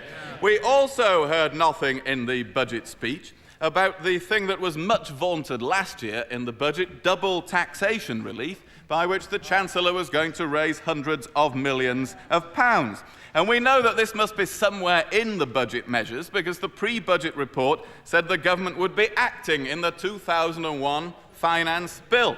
Now, today sees what should be the end of a saga of muddled thinking and failure to listen that has involved no fewer than 3 retreats from their original plans. They consulted on 2 options for changes to double taxation relief in 1998. Then they had the first retreat. The Chancellor adopted totally different proposals in last year's budget. So much for listening. He then slipped those proposals out in a budget press release without mentioning them in his speech. So much for open government. When I asked the Prime Minister about the proposals at Prime Minister's Question Time, he insisted that the problems raised by PricewaterhouseCoopers were based on a misunderstanding of the tax position, and that he knew more about double taxation than the accountancy profession. So much for knowing your own limitations. And then the second retreat, they admitted they'd been mistaken and changed the proposals in the Finance Committee. Then the third retreat, because they still failed to get the details right, the Chancellor is having to change them again in this budget, but hasn't told us how. So double taxation relief has turned into a triple taxation retreat, and the details should have been in the Chancellor's budget speech. Now, the Chancellor announced a change in income tax in the 10 pence tax band, widening that from £1,500 to £1,880. People will remember when he talks about that the abolition of the married couples allowance costs £300 a year on their income tax bill. The abolition of mortgage interest relief costs £326 on their income tax bill. These more than cancel out the increases in thresholds and reductions in allowances announced in previous budgets, and the widening of the 10p tax band, which he has just announced, will produce in most cases £38 per year or 75 pence a week. He's got into trouble on 75 pence a week before, and I think he might get into trouble on it once again. Now, we leave the House of Commons there to carry on with our analysis of the Chancellor's budget statement. If you want to stay watching the proceedings, William Hague, followed by the Liberal Democrat in the House, you can do so if you've got cable or satellite by going to BBC Parliament channel or by accessing BBC Online. You can also let us know what you think of the budget or ask questions about it, emailing us at budget2001@bbc.co.uk or ringing us on 08457 514 614, and we'll try to answer your questions.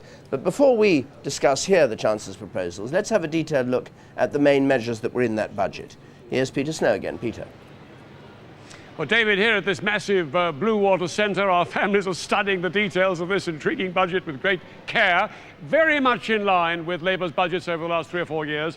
A budget directed at families with children, not great tax cuts, but some tax cuts for all. Here we are then, a budget that puts families first, said Gordon Brown, and indeed it was. Let's go straight to the income tax regime that we're going to have from now on. The 10 pence band is widened by £360 to £1,880. So it's sort of something like 60 pence a week extra for most taxpayers. That helps people who are lower paid. He hasn't reduced the basic rate of tax. He's gone for the 10 pence band, widening it like that. He's widening further the 10 pence band, he says, in the next Parliament. He's going to try and widen that further. So he's not going for reducing the basic rate of tax, he's widening that lower rate of tax. Pensioners' tax allowance, he says, will rise with earnings from 2003. Welcome by pensioners, that. Now we go on to his help for families with children. Child tax credit, which he said he was introducing last year, will be £10 a week, not the £8.50 he announced originally, so he's upping that a bit per family. And for the first year of a baby, it'll be £20 a week per family, that child tax credit. Maternity pay is going up to £75 next year, and then £100 after that. Maternity leave is up from 18 to 26 weeks from 2003, and paid paternity leave will start 2 weeks from 2003. You're going to have to wait 2 years, fathers, until you get paternity leave. These benefits will work for those who are adopting, parents who are adopting, as well as those who actually have natural children. Social Security, quite a lot of measures here. The Working Family Tax Credit he introduced a couple of years ago, £5 a week extra from June for adults. Childcare bonus is up from 100 to 135 for one child, and it'll go up to £200 a week for 2 or more children. So a substantial increase there in the Working Family Tax Credit. Disabled Persons Tax Credit up by £5 from June. Now, along to the garage, of course, we know a great deal of this already because he announced them in November. Fuel tax cuts are confirmed. Ultra-low sulphur petrol and unleaded down 2p until June. That is what he announced in November. The ultra-low sulphur diesel is down by 3 pence. And VED is frozen for the coming year. That's the tax disc on your windscreen. VED at £100 for cars up to 1500cc, that's confirmed. He said he was going to do that in November after consultation. He's obviously got the right kind of answers he wants from the various people he consulted. Changes in indirect taxation in the tobacconists and so on, cigarettes up by 6 pence. Some people thought it might go up 24. We did 25 pence. It went up 30 pence last year. Here we are, 6 pence only up this time. Spirits, wine and beer, no change, not even up, not even indexed for inflation. He's obviously worried there about people bringing stuff in from France. As we were hearing earlier, you can go across to France, buy cigarettes for half the price they are here. Job Centre, a lot of changes on his new deal, Stage 2, new programme to ease unemployed back to work. Various ideas here for getting people back, easing the unemployed back. £40 million to help the over 25s on benefit to resist drugs. Lone parents out of work, got a new plan for child care for them, which one or two of our families here will welcome. Then public spending. His commitment to public services shows very strongly in this budget, £1 billion extra over 3 years. He's producing on top of the spending he's already put in progress last summer. £200 million a year extra spending on schools. He'll make them direct grants to head teachers. And also he's producing another £200 million to recruit and retain top teachers. Now, the NHS, again, £1 billion extra over 3 years. He's adding on to the public spending commitments he's already made. And half a million to £1 million grants each year for the next 3 years to direct to acute hospitals. And a campaign against drugs as well, £200 million 2-year programme to fight drugs. £135 million fund he's instituting to improve the recruitment of nurses. And here we have the industrial changes he's making, corporation tax, long-term capital gains tax. He says he's cutting from 40% to 10%, and that's extended to all companies. That was already instituted, that concession. He's now extending that to all companies. A tax credit for drug companies working in developing countries, producing vaccines, selling them abroad. He's going to give them a tax credit. Consultation on tax relief on research and development for larger companies. Already allowed that for smaller companies. He's not actually saying it's going to happen now. He's going to consult about it. It's not absolutely certain.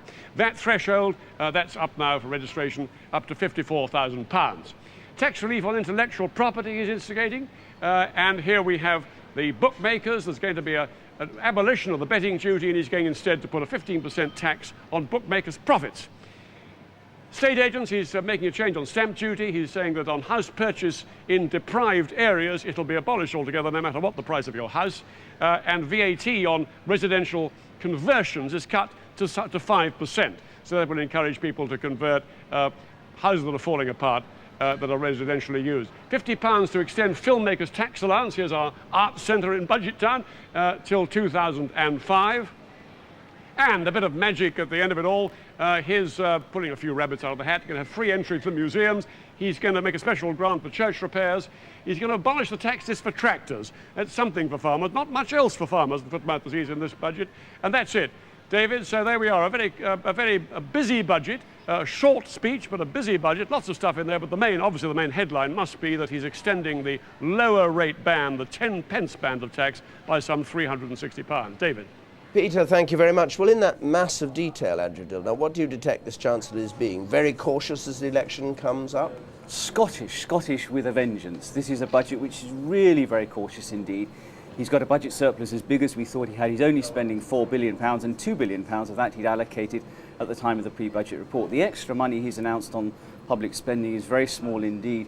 He's sticking pretty much to his public spending targets. He's been very modest on general tax cuts, extra money for families with children, but this is a Chancellor who wants to go down in history as the man who paid off the national debt. He's going to be getting national debt as a share of national income down below 30%. Bridget, what do you make of it?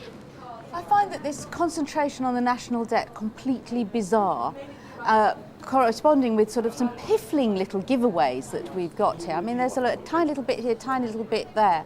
It makes, well, actually a very short speech, but doesn't add up to anything. But I can't understand why we want to get down the national debt. We're not a household who owes this debt to other people. We actually only owe it to ourselves. We issue gilt, or the government can issue gilts, in order that pensioners and people can have safe assets that they hold on to. The fact that they have been being paid back like this, and the fact there are no new ones coming along, makes them a very bad investment for pensioners. And I think that this it's not a good principle not to be paying interest. As he was saying, we're going to cut the interest, we're going to cut the interest we pay. In fact, this and we can use it for other things. No, because the interest is actually things we pay to pensioners. So it's another example of taking things away with one hand and giving them back with the other to pensioners. This is one of the ways that people get their pensions paid. They have to buy annuities. Right. There's a lot of complicated stuff in here, admittedly. But I don't see what's wrong with having a 40% national debt, which is, after all, what he said is okay, and yet he keeps wanting to pay it off. Christine, now, from a lot of talk about children, families, the pensioner. Inside all that, are people going to feel a major change? I mean, we haven't had Peter Snow's families yet, which we'll get a bit later on once they've worked out exactly how those families will be affected. But what's your impression of it? I think if you're having children next year, you're going to be better off. Delay, you mean? Delay, wait till next April, don't have them yet. I think we thought it was going to be that way, but again, he's phasing things in. He's announcing lots of things now. We're probably going to hear about them again next year as if they're new ideas. So he's actually saving, because he's saying, well, I'm going to do this and I'm going to phase it over the next couple of years. We're not going to pay for all that now. If you don't have children, you're not going to be so well off. But those people who want to have children, who want to go to work, I mean, one point I'd make is on the maternity side, it's great if you can afford to stay off work for 26 weeks on a statutory maternity pay. A lot of people can't. They only get 90% of their pay at the moment for the first 6 or 8 weeks. The Tories promised that they'd abolish tax on pensioners' savings. He had a lot of odd measures about pensioners' savings, and I'm not quite clear how it ended up. Well, the main way in which pensioner savings will be affected will be by the widening of the 10p band. It's not widening very much, from £1,500 to nearly £1,900 a year. That's the biggest principal measure. So the Tory idea that we should stop taxing people's savings, which of course we don't really mean to do, people always put it into an ISA, hasn't been picked up, although it had quite a lot of popular support. Okay. Zainab, how many emails or phone calls have you had in now from people about the budget? Well, David, we've had a steady trickle, really, of emails so far. I mean, it's all rather negative, I'm afraid, so far for the Chancellor. Maybe people who are pleased with the measures aren't letting us know just yet, so please do let us know. But let me give you an idea. There's a very strong theme, actually, against this family budget, as it were. Let me give you an example. Gary Rogers says the Chancellor refers to children a great deal. Does he detect an election around the corner? Ken Duffin also says that Gordon Brown should do something for single earners in this country, because he says they're subsidising everyone else. Michelle Rhodes says she has no children, so the family drive won't help her. And Peregrine Rushby says, why is this budget all about women, low pay and family credit? I'm a married man with no children. Why can't I get a tax break? So clearly people not very pleased there. Incidentally, I have had a rather interesting one, picking up your discussions there about the national debt from Brian Wiggs, and he actually wants to know what constitutes the national debt. He says, are we still paying the United States for the Great War? He says he'd like to see a breakdown of what actually makes up the national debt, so perhaps your panel can enlighten him, David. Shall I give you some more? No, that's fine. That'll give us a bit. Will that do for a while? Okay, yeah, well, that'll we'll do for a while. We'll Thanks. give you some later, David. Thanks, Anna. Okay. So, a lot of there's sort of single people, childless people complaining. Chancellor actually mentioned, we've just done a count, he mentioned children 28 times in that budget. What's actually going on? I mean, why this children, obsession? Mine are grown up. It's no use well, you've got to for me start at again. all. I shall have to start again, shan't I? I mean, but what is this idea about? He said he'd read through, and I'm sure, being Gordon Brown, he probably had read through 100 years' worth of budgets and seen that children were always excluded, and now we're going to be included. For that is that typically we've helped children through the social security system, so the references to children would have been in the annual social security statement, not in the budget. What Gordon Brown's doing is trying to bring the way in which we help children through the social security system back into the budget. That's why it used not to be But mentioned. the really interesting thing here is all this talk about integrate. The other words that got mentioned a lot were integration and credits. So it's not about, as Andrew said, it used to be done through social security, through giving people things which were on a sort of straight basis. Now we're talking about more consultation about integration of tax and benefits system. We're talking about consultation about the integration of savings taxes. And it's all sort of, it's going to happen in some future period. And at the moment, it's bringing into the tax system everything that is happening through this, so that it's only when you're working, you have to work. This is really not about children, it's about work. Everybody's got to work, Well, that's another thing and then that you he pay believes tax. in. Exactly. We're told he That's believes really in what he the believes in. merit of work for its own sake. Absolutely. Yes, he does. We can't criticise that as long as there are incentives to help people back to work and that they're not worse off, and this seems to be what he's saying. One interesting thing he talked about with abolishing this minimum funding requirement for pensions, and Bridget picked up on this, that's really only going to help companies. At the moment, their company pension schemes are costing them more for their employees. The employees aren't going to get anything different, and the other employees have to buy annuities with their pensions. This discourages them because it's so expensive at the moment. He hasn't really done anything to address that. Okay, well, let's just have a look at those family measures, and then we'll go up to Shipley, where Fiona Bruce is, with people who are listening very attentively to this. Maternity pay is going to be increased in stages from £80 to £100 a week, 60 rather, to £100 a week. There's going to be 2 weeks paid paternity leave at £100 a week starting next year, and the children's tax credit of £20 a week for newborn children extra. And now childcare tax credit goes up from £100 to £135 a week for one child. This is the working family's tax credit, from £150 to £200 a week for 2 or more children.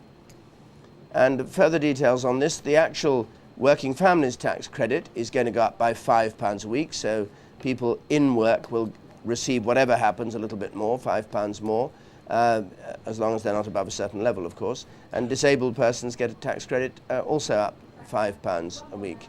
And the 10 pence tax band is extended to the first £1,880 of taxable income. Pensioners' tax allowances also go linked to earnings from 2003, so those allowances go up. You want to make a quick point, and then we go to say that Shipley. the childcare credit, that's the maximum amount of childcare on which you're eligible for a credit. You can only get 70% of that as a payment from the government. Right.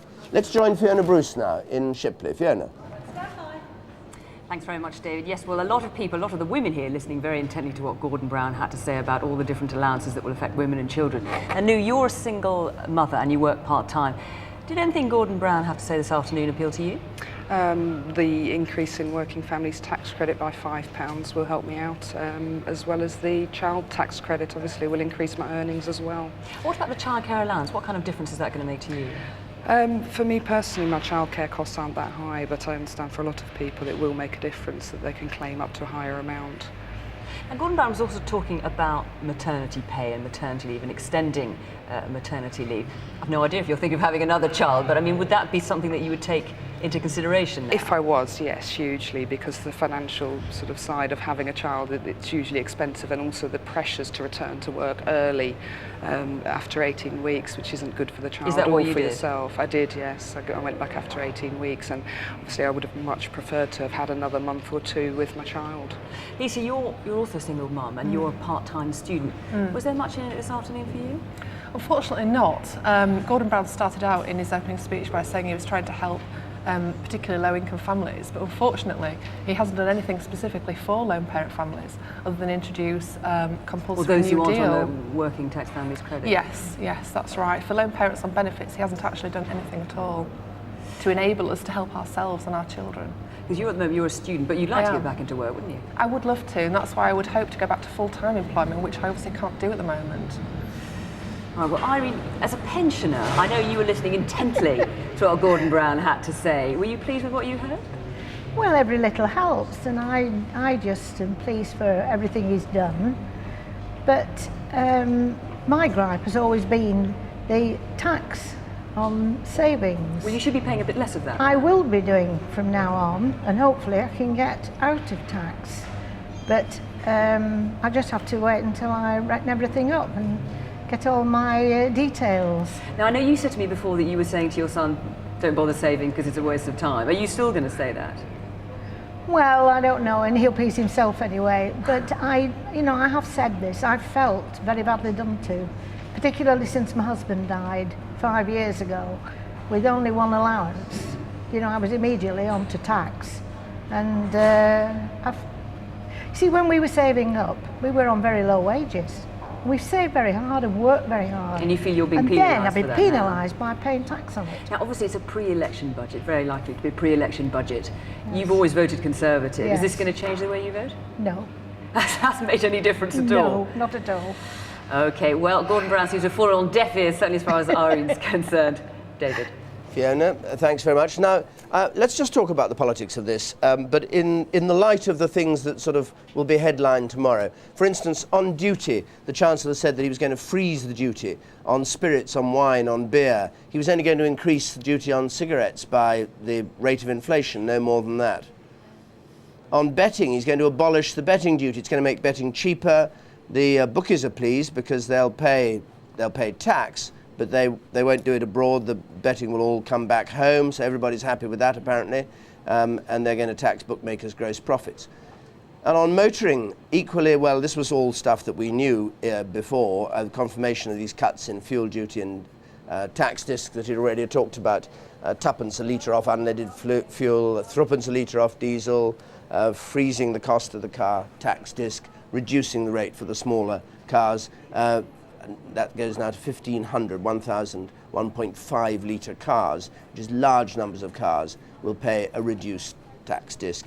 Andrew Marr, I mean, I say those are headline things, maybe they won't be, but it doesn't have the whiff of a sort of pre-election budget. It's more like I want to be Prime Minister after the next election, and I'm determined that we keep steady so that I don't cause problems myself in the long term. I think there is a lot of that. This is somebody who expects to be in his current place of employment or next door for quite a few years to come. I think there is one very interesting electoral effect in all of this. Back in the Thatcher years, what the Conservatives said very effectively to voters in 83 and 87 is, if you go for the Labour Party, the other lot, you won't get the tax cuts that we are promising you. And what Gordon Brown is doing is spinning this around and saying, if you do vote for the Conservatives, you won't get the spending increases that this government will offer you. So he's trying to sharpen the difference between the parties, as the Conservatives did, but it's entirely the other way around, and everything depends upon the country really wanting to carry on voting for spending increases rather than across-the-board tax cuts. A couple of other small points. He's doing an awful lot for the people at the bottom through cash payments. This is, as one MP put it, socialism through credits. Socialism through one-off payments, making the tax system more regressive or left-wing. But when it comes to actually handing out the money, what's he doing? He's handing the money out directly to schools and hospitals, which is a sort of conservative way of doing it, very close to William Hague's free schools idea. And the reason, I think, is that they feel that the money they've handed out already simply hasn't been noticed by enough voters. And the way to get it noticed is to hand it directly to the schools and directly to the hospitals. And what does it say about election dates? I mean, not April the 3rd, or could it be? Well, I'd be very, very surprised if it was April the 3rd, but I really think we're still on course for a May election. The Prime Minister wants that, doesn't see why the foot and mouth thing should get in the way, and nothing that we've heard this afternoon would put us off that, I think. All right. Jeff Robinson, you were Paymaster General. We said earlier on in this programme you sat with the Chancellor plotting all this. Anything that surprises you here, or is it all sort of running with Rolls-Royce smoothness, exactly as you plotted 4 years ago before your untimely demise? With all the smoothness of a Jaguar as well, I think, yes. We're absolutely on target in every respect. I think the astonishing thing is the sheer robustness of the financial position the Chancellor has got the economy into. We are repaying 34 billion of the national debt, and of course it's no good bemoaning that fact, because that enables us, and it's only on that basis, that we can afford the big increases in public spending on schools, on hospitals and on transport, to which Andrew Marr was referring, that we can safely accomplish that over the next 3 to 4 years when the spending does go into deficit. Yeah, but William Hague's attack that this is a party that has put up taxes by stealth, that's putting up taxes directly, I mean, none of that worries you. That's true, isn't it? Not at all. I mean, the fact is what they're doing. We inherited a deficit we have to put right. We've more than corrected that deficit, and we're now in a position where we can make the expenditures in the social priority areas of health, education and transport that, frankly, the country desperately needs. Yes, that's what we're going to do. And so you are a high tax, a relatively no, high tax I wouldn't say that party. at all. We're going to be a high spending party over the next few years as we use the massive surplus that we've built up by the cautious management of the economy so far. Okay, Peter Jower, economics editor, is here. Peter, you're always critical of chancellors who don't let the economy grow at the rate that it's capable of growing. Do you think this is too prudent a budget, or do you think it's quite a good budget which is doing its job? The management of the growth of the economy in relation to how fast it could grow is now in the hands of the Bank of England. That's what the Monetary Policy Committee does with interest rates, and the Chancellor doesn't seek to interfere in that. His forecasts are that the economy will continue over the next 3-4 years in the Red Book to grow precisely in line with trend. It makes no concession whatever to fears that people have about what's happening in the United States and what might spread to the rest of the world. But I think it's important, David, that we do get out to people listening some of the basic figures about this budget, as well as the fascinating emails and so on. Because at the end of the pre-budget report in November, the Chancellor told us that next year we were going to have a surplus, repay debt of £6 billion. He's saying exactly the same thing now.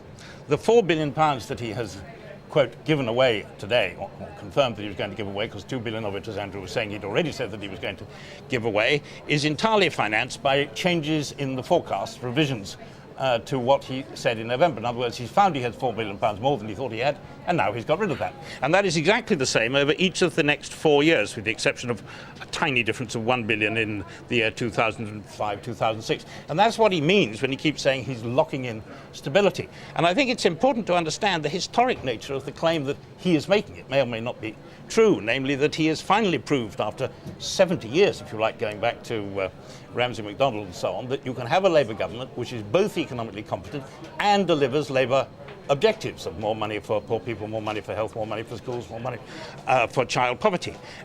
That's the claim that he's making. That is a huge historic claim, because it goes against 70 years of what people have come to believe, that you could have a Labour government and have economic competence, as you had under Stafford Cripps, but then you've got nothing but austerity and pain and high taxes, or you could have the opposite. He is claiming to be able to do both. There's no doubt, in my opinion, about the soundness of it all. More of a question mark is about how much of the socialism people are really getting, because taxes will have gone up by the end of the period that he's now talking about, 2.5% of GNP compared with when he started, when he took over from Ken Clarke. Virtually the whole of that money will have gone into reducing the budget deficit and repaying debt.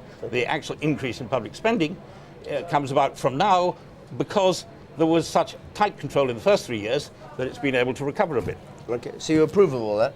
Andrew Marr? I don't approve or disapprove of anything. I analyse. Andrew? I was just going to make a brief point about Treasury forecasts, because one of the things that seems to be happening in Gordon Brown budgets is the Treasury is extremely conservative in its forecasts, and then, hey presto, year after year it's able to say, gosh, we've done even better. It's a bit like me saying I can run round this track in half an hour, and then I run round this track in 20 minutes and say, look what a fantastic improvement I've made in my running over the last. It doesn't necessarily follow. It may mean sometimes that the forecast was excessively cautious in the first place. Are you sceptical about the forecasting? Well, I think or do you think it's just erratic and could go wrong either way? There's a lot of very clever chaps around the table, chapesses who understand more about it than I am, but it does seem to me that these forecasts have been cautious year after year after year, and this is something that I think people in the city and elsewhere are also watching. A bit suspicious of. Diana Medill is outside the House of Commons with some MPs who are listening to the budget and have their views on it. Diana, can we go to you? Yes, hot foot from the chamber. We've got the leaders of the two nationalist parties, John Swinney of the SNP and Ewan Wynne-Jones of Plaid Cymru. And of course the nationalist parties have made their mark since devolution, and they hope to make their mark come the general election too. But John Swinney, what in the budget will put you on the defensive on the doorsteps when it comes to election campaigning? Well, absolutely nothing, because this is a budget that takes place against the backdrop of 28 tax rises by this Labour Chancellor since the Labour Party came into office. And even the public expenditure increases that he announced today will deliver a lower increase in public expenditure in Scotland than will be the case in the rest of the United Kingdom. Now that just strengthens our argument for making sure that the Scottish Parliament has control of all the resources that are generated within Scotland. It was a budget very much of boom and bust, boom for the South of England economy and bust for the Scottish economy. But what about all the perks for low-income families, Ione Wynne-Jones? Will that put you on the defensive when it comes to campaigning on the doorsteps? Certainly not, and whilst that is helpful for families, obviously with young children, what really concerns me are the families that are facing a very uncertain future in the steel mining areas and the steel areas of Ebble Vale, Shotton and Llanwern. And the Chancellor missed a great opportunity here to say that he really wanted to see those areas regenerate themselves. And we've also seen very little help to the farmers, very badly hit by the foot-and-mouth disease, hoteliers, small business people. It's a very disappointing budget for Wales in total. And in Scotland? Well, I think what the Chancellor failed to do was to seize the opportunity to take greater steps to reduce the burden of fuel tax on the Scottish economy. He failed to close the differential and disadvantage surrounding the whisky industry as well as a result of his measures. I think people will see through this budget for what it is. It's an attempt to use the resources that Gordon Brown's got at his disposal to buy another Labour election victory, but he's still locking away a huge amount of the resources of the country which he could have used to invest in the public infrastructure of our country. This government is still increasing public expenditure at a slower rate than the John Major Conservative government. I think people will be staggered that Gordon Brown didn't take the opportunity to make more of that and to deliver the public infrastructure and the public services that we require. Thank you both very much indeed, John Swinney and Ione Wynne-Jones. Back to David again. Thanks very much. Well, earlier we saw William Hague, or part of his response to the budget speech. The Liberal Democrat leader Charles Kennedy also been giving his views on it, and this is some of what he had to say. The Chancellor is behaving like a politician. He's certainly behaving like the chairman of the Labour general election campaign. There is no doubt about that. Let us put all this that we've heard from the Chancellor in some political and financial context. In terms of the expenditure that has been announced today, the Chancellor is devoting 5 times as much financial priority to tax reductions than he is to investment in health and education. That's the truth of the matter.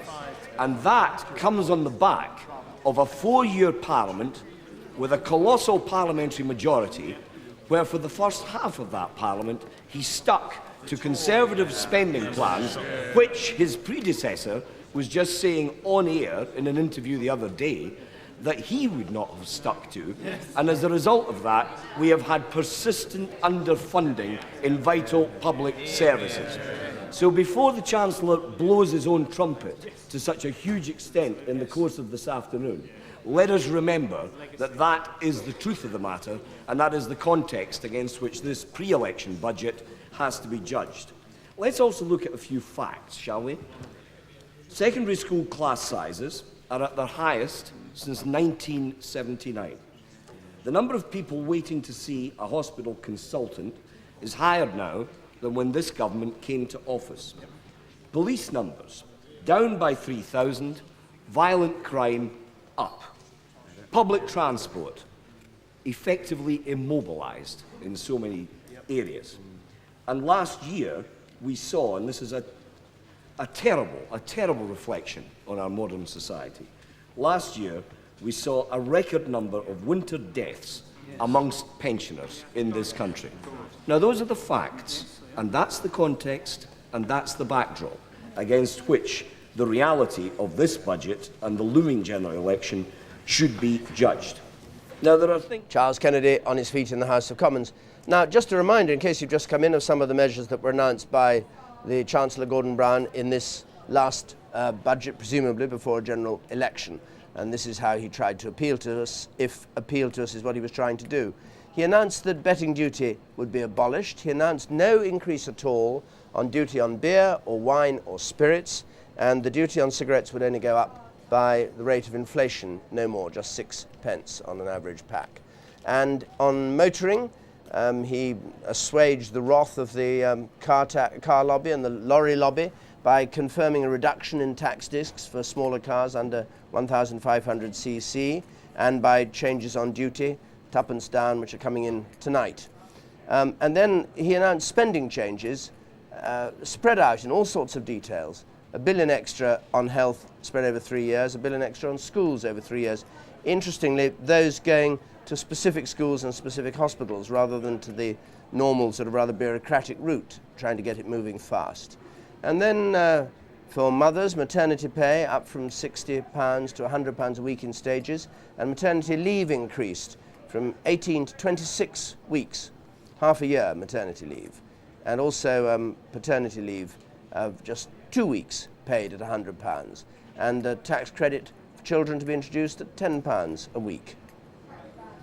All those things for the family. And then on tax, as widely predicted, no change in the basic rate of tax, the standard rate of tax, the 10p band, the lowest rate, extended to the first £1,880 worth of taxable income, so a slight broadening there. Now, what effect this has had on the families we were hearing from with Peter Snow, we shall see now, because they've had a chance to work out exactly how they are affected. Remember that when we began this afternoon, there was one family there that was revealing they'd got £68 a week better off as a result of the Labour government. Let's see how the whole range has been affected. Peter. Well, David, we'll start with the three families on lower incomes. We'll see whether they think this is an election budget. So who's better off? Let's go into Budget Town, turn the corner and look at our terrace of houses here and start with Matthew Hobday, who is a lone parent on income support. Now, pre-announced measures the Chancellor already announced before today's budget put Matthew £1.60 better off. That was essentially increase in income support. Matthew, you've got your little remote control there. Just let's see what happens. I get our computer to, thank you very much, press the button. Announced today a £1 1 penny gain. Now that is mainly another rise in income support for the coming year. And so overall, you're about £2.61 better off as a result of the Chancellor's measures in this budget. Now, Matthew, what did you think of it? Well, I thought it's quite a lot of good stuff for families with children. I like to see that, yeah, but still what I really wanted to see was money invested in the infrastructure in communities so there's more playrooms and, you know, there's more facilities. That is lacking, and he's doing something with childcare, isn't he? If you go back to work, he's going to allow you more relief on childcare that you spend. I want to work in childcare, so right. It doesn't help me in that respect. Well, I mean, he's just going to encourage you to find a job and get back to work. I know you do a lot of voluntary work, but might it encourage you to get back to paid work? Well, personally, I'm setting up a preschool myself where I live, so that isn't a big issue for me. But I don't think single parents should be obliged to go back to work, because I think that it's really important that there's a central figure in a child's life. OK, one quick one. You do now have to go twice a year. In order to draw income support, you'll now have to go twice a year for interview. Happy with that? Yeah, more than happy. I go more often than that anyway, so I don't see that as a problem. Does this strike you, Matthew, as a pre-election budget? Do you think it's a good budget for a lot of people? You do? Yeah, I do see it as a pre-election budget, but it's always that way just before an election. Let's go on to Sheila Murray now. She's our pensioner next door. There she is, a tiny little house. Sheila, I'm afraid we've given you, never mind, £5,000 a year. Here's Sheila now. What did you think, Sheila, of this budget? First of all, let's just see, we've pre-announced £5.66. It's mainly the increase in pensions, the £5 increase in pensions already announced. Add to that, no change, no further deal for you as a pensioner anyway today. Total effect of this budget, £5.66 better off. What did you think of it? Well, I think it's very difficult after last year's bonanza for those on the poorest pensioners of all. There was a great bonanza, the minimum income guarantee. Anything after that is a bit of an anticlimax. He increased the minimum income guarantee in line with earnings, so you like that? Yes, coming on April the 1st, I get £14 more for the minimum income guarantee, you see. But so what he's done this time, how do you react to that? So this time, there's going to be £3 next year, £3 rise next year in the basic pension. Fine. It would have been nice, I wanted £5. Now, he's been very clever. The winter fuel payment will continue, but he didn't say at what rate it was. Last year, it started as £1.50. It was £200 last November, December. But he didn't say whether he's going to do that again. Then, the one thing that really gets me, he should never have mentioned it because it is a colossal joke, and that's the Christmas bonus. £10 Christmas bonus. OK, Sheila, let's move on. We'll come back to you a bit later on. We'll have another go. Let's just go off to the Hardmans now. Now, here's a family who are on working families tax credit, £14,000 a year, Derek and Julie. That's their salary. Here is the pre-announced gain. That's mainly the introduction of the child tax credit, putting them £9.26 better off. Derek, wait, just have you got Julie? You've got the control there. Just press the little button there, and there we are. There's the computer-generated improvement today. £7.09 more. That's because the child tax credit's gone up. And so the overall effect of this budget, £16.35. You've already done £68 better under Labour, so you can't complain, Derek, can you? No, personally I can't complain. It's a bit of an election-winning budget as far as I'm concerned. Yeah, what about the rest of the country? Yeah, well, that's where I feel we're a lot better off. The announcements today about education, which was one of the things I was looking for, more money in education, and for working families with children. So on the whole, you think a budget that encourages you when you're facing an election? For families, now, you are going to be adoptive parents. I think that you've got 3 children already, but you'd like to adopt another child. And that, of course, will qualify you for this new maternity pay and maternity leave and all that kind, and also paternity leave. Now, how about that? Yeah, previously, we've got 3 of our own children, but we're looking now to adopt a 4th child. And previously to this budget, there were no there was no child benefit for an adoptive child. There was an allowance for adopting a child, but now it's made us a lot better off in that respect as well. OK, David, the families that we talked to so far are lower income, so do you think this is a pretty useful budget for them? Back to you for the moment. So, Andrew Dillner, is it designed to get Derek and Julie Hardman's vote, this budget? Well, because, it seems to be that they're as in the last 4 years, they're the ones who benefited the most. So, I mean, they are the group. They're absolutely archetypally the group this government has wanted to help. They're of working age, they have children, and they're in work on low pay. This government again and again has sought to help them. It's done that again today. Dawn Primarolo is the Paymaster General. Is that what you were intending to do, to target that family? Target those types of families, yes. What we want to say is that work's got to pay, and we want to make sure that those who are working, who are on low incomes, receive the benefit, for instance, from the Working Families Tax Credit or from the Children's Tax Credit coming in on April the 1st. But in particular, we want to tackle the issue of child poverty and the number of children living in poverty, hence the Chancellor's repeated references to wanting to help families, that children are investments for all of us. I mean, they're our future, as well as helping families when they receive the most pressure. So, yes, single parents, couples like Julie and Derek, those who are working really hard, who have extra pressures because of their children, and the government's going to help them to improve their situation. Now, Oliver Letwin, as Shadow Chief Secretary, you couldn't fault that as a strategy, could you, with an election coming up? Well, this is undoubtedly a frightfully canny budget for an election. Unfortunately, it's a penny down, roughly, on income tax equivalent, having raised the tax burden by the equivalent of 10 pence in the pound. So it's, as William said in his statement, it's rather like a burglar who comes to the house and collects your silver and gives you back the candles the next day. What we've seen is no serious effort to deal with the serious underlying economic problems, above all the savings ratio, which has declined dramatically. We offered the government the chance to match what we're trying to do on savings, which is to abolish tax on savings for most people in order to do something about that serious economic problem. Nothing on that. But you did hear the Chancellor pour scorn on Tory plans to cut back on spending and say, in effect, that this is what the country needs, is more investment, more spending, and that's what we're offering. Yes, the Chancellor and the IMF are at odds on that. The IMF is right, the Chancellor is wrong. You can't, in the long run, raise the rate of spending above the trend rate of growth of the economy without sooner or later having to raise taxes further. And that's exactly what will happen if the Chancellor gets the chance to be re-elected. He will raise taxes again in the next Parliament. OK, well, now let's go back and hear from the other 3 families, and then I'll bring you both in when we've heard from them, because Peter Snow has 3 other typical or average, or I suppose typical is the right word to put it, families with him. Peter.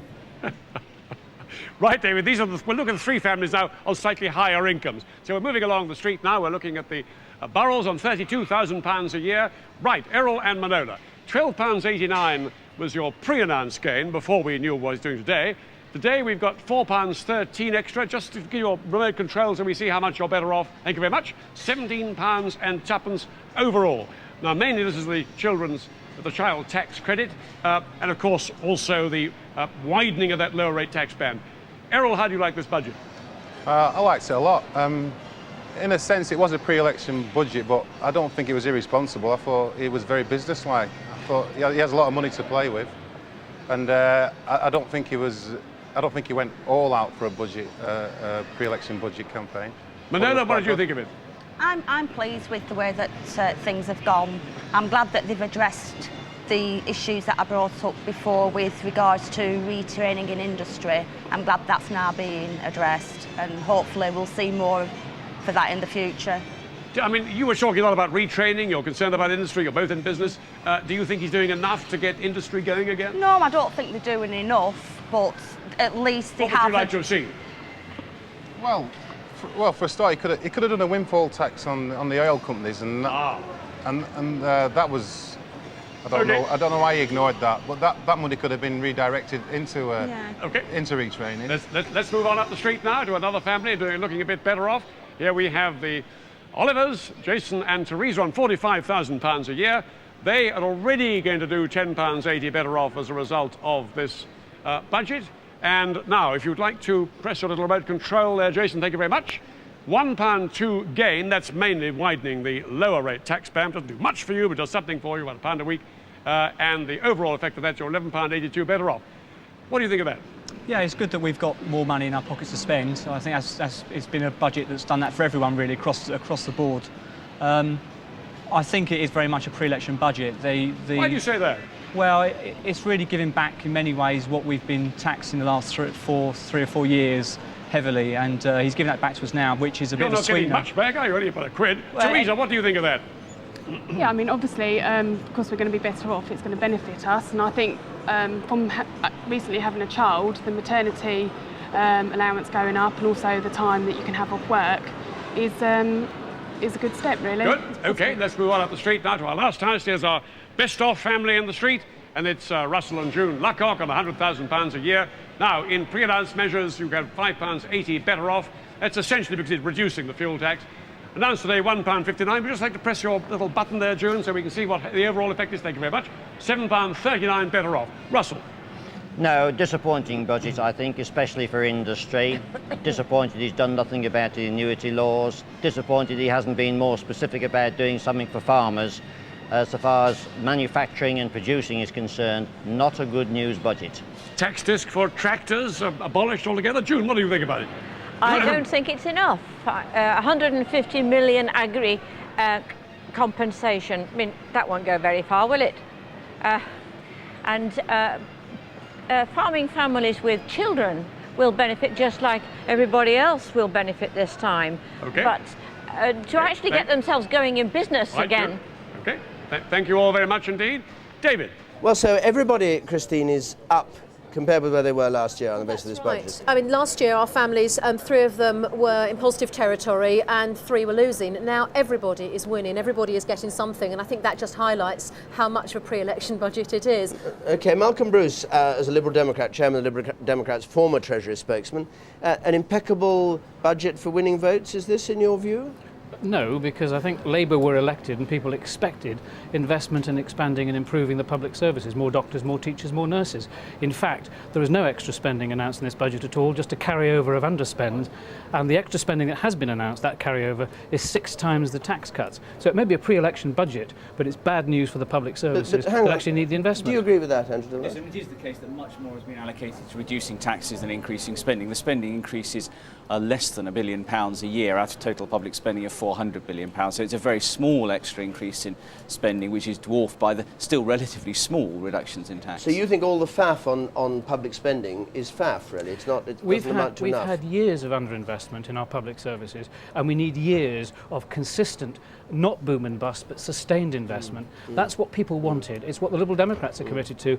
Labour have cut and run in front of an election, gone for a tax-cutting budget at the expense of maintaining the committed investment in public services. Oliver Letwin, I mean, you wouldn't agree with that. You don't think there is a need for more investment by the government. The exact opposite is what you believe, really. Tax should be cut. Absolutely. I think the Chancellor is spending at a rate faster than the economy can afford. There are all sorts of aspects of public spending that are completely wasted, and some parts of it are simply done much less well than they should be. And we want to see some reduction in that trend, and absolutely nothing of that kind in this budget. But you won't match the public spending increases. I mean, you're always matching. We're going to go away and have a jolly good look at all aspects of this budget before we say anything about it, because our experience has been that about 3 or 4 days later it looks quite different from the way it looks on the first day. Well, we'll ask Dawn that, whether it's going to look different in 3 years' time in a moment. But let's just get a first reaction from the city. Hilary Cook from Barclays Stockbrokers. I gather the FTSE's gone down. I don't know whether it's as a result of the budget or not, Hilary.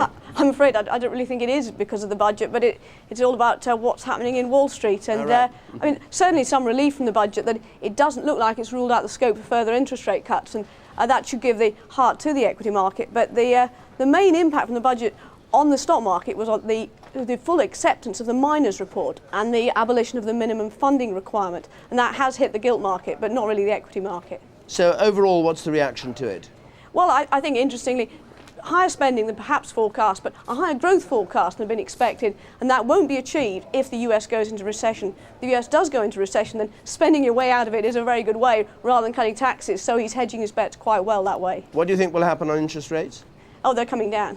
And not tomorrow. Not tomorrow? No, next time. OK. Dawn, I said I'd come back to you just briefly before we go up to Shipley. What do you say to what Malcolm Bruce is saying, that you actually are not spending as much as you should be and you should put tax up a bit more? Well, we're spending more than the Liberal Democrats have said that they would spend, and I would agree. I would agree. Well, actually, it's interesting how you always want to run the old arguments against the government, figures. but You never don't take like the updates. it. But I mean, I would agree with the point that Malcolm made with regard to sustained investment, and we need steady investment in the public services after years and years of underinvestment, and that's what we're seeing again in this budget, and we've seen it in all the Chancellor's budgets: successive investment in health, in education, in the public services, and I agree with Malcolm. You know, you can't wave a magic wand and it's all corrected overnight. But we certainly can't see further cuts, as Oliver would like to see, because it's as the result of the lack of investment in the services when his party was in power that we now face such a massive challenge in resourcing our public services. Let's join Fiona Bruce again and hear what the people that are with her in Shipley make of what they've been hearing from here. Fiona. Yes, David, everyone has been listening very intently, in fact taking notes from what Gordon Brown had to say this afternoon. Janet, you're a small business advisor and a small business person yourself. Were you pleased with what you heard? Fairly. Nothing mega that was announced. Increasing the minimum wage to £4.10, really positive effect for employees, but again a cost burden for employers. The interesting thing was the New Deal element, that lone parents are now going to be able to get New Deal for self-employment. Now that's good news, presumably. Well, it is, but no childcare tax relief, so therefore that's not going to be So they're caught in a bind there? Yes, very much so. And just the normal sort of things like the VAT threshold raised to 54,000, which is not a massive increase from what it was before. OK, so a bit of a mixed bag there for you. Yeah.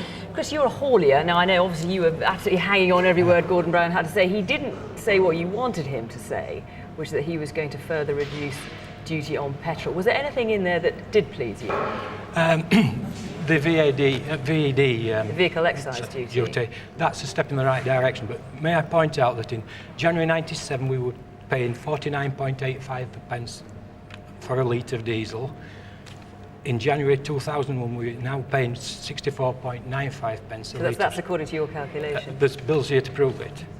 But given that, I mean, the one thing you did want to hear was that he was going to reduce duty on petrol. He hasn't done that, so what are you going to do about that? All he's done is done what he promised, and that's reduce it by 3 pence. You were part of the protest before, weren't you? Yes. Are you going to go back and protest now as a result of what you've heard? I don't want to, but after 2 years negotiating with them on the fuel forum and getting nowhere, it appears to the members that that's the only way forward is protesting, because at the moment now it'll work out that our diesel is 61.95 pence a litre, and in France it is only 44 pence. Oh, well, let's not go through the whole list, but the fact is you're extremely unhappy with what you heard. The basic thing is that our continental competitors are 50% cheaper on diesel, can buy diesel 50% cheaper than that we can, and in Southern Ireland it's up to a massive 60%. Okay, and diesel is the lifeblood of the industry, and if you got it, a truck brought it. Right, well, as you hear, Chris extremely unhappy there with what Gordon Brown had to say. He may well be going back to the protest, so a message there for Tony Blair.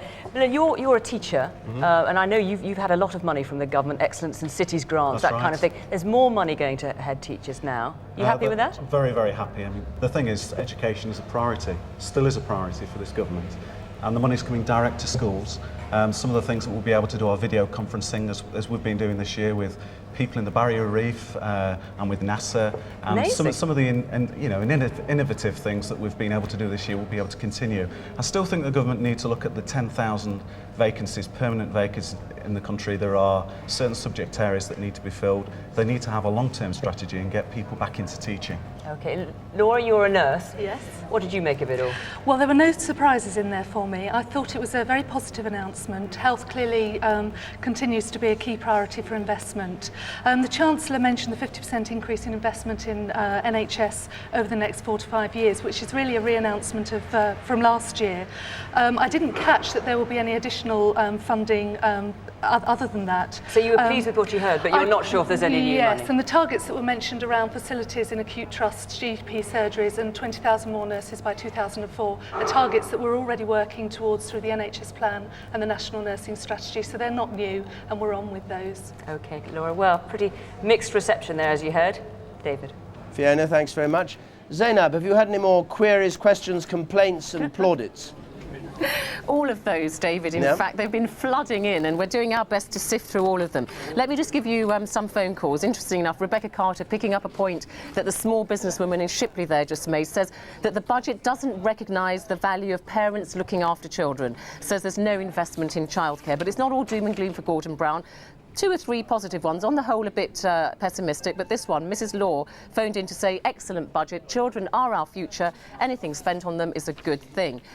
Jeff Watson says he's very impressed by the budget. He says he pays quite a lot of money in income tax, but he's not worried about that, so long as there are good schools like his old one and a good NHS. Also, John Thorpe emailed us to say that he thinks that the budget is going to be helpful to a majority of citizens.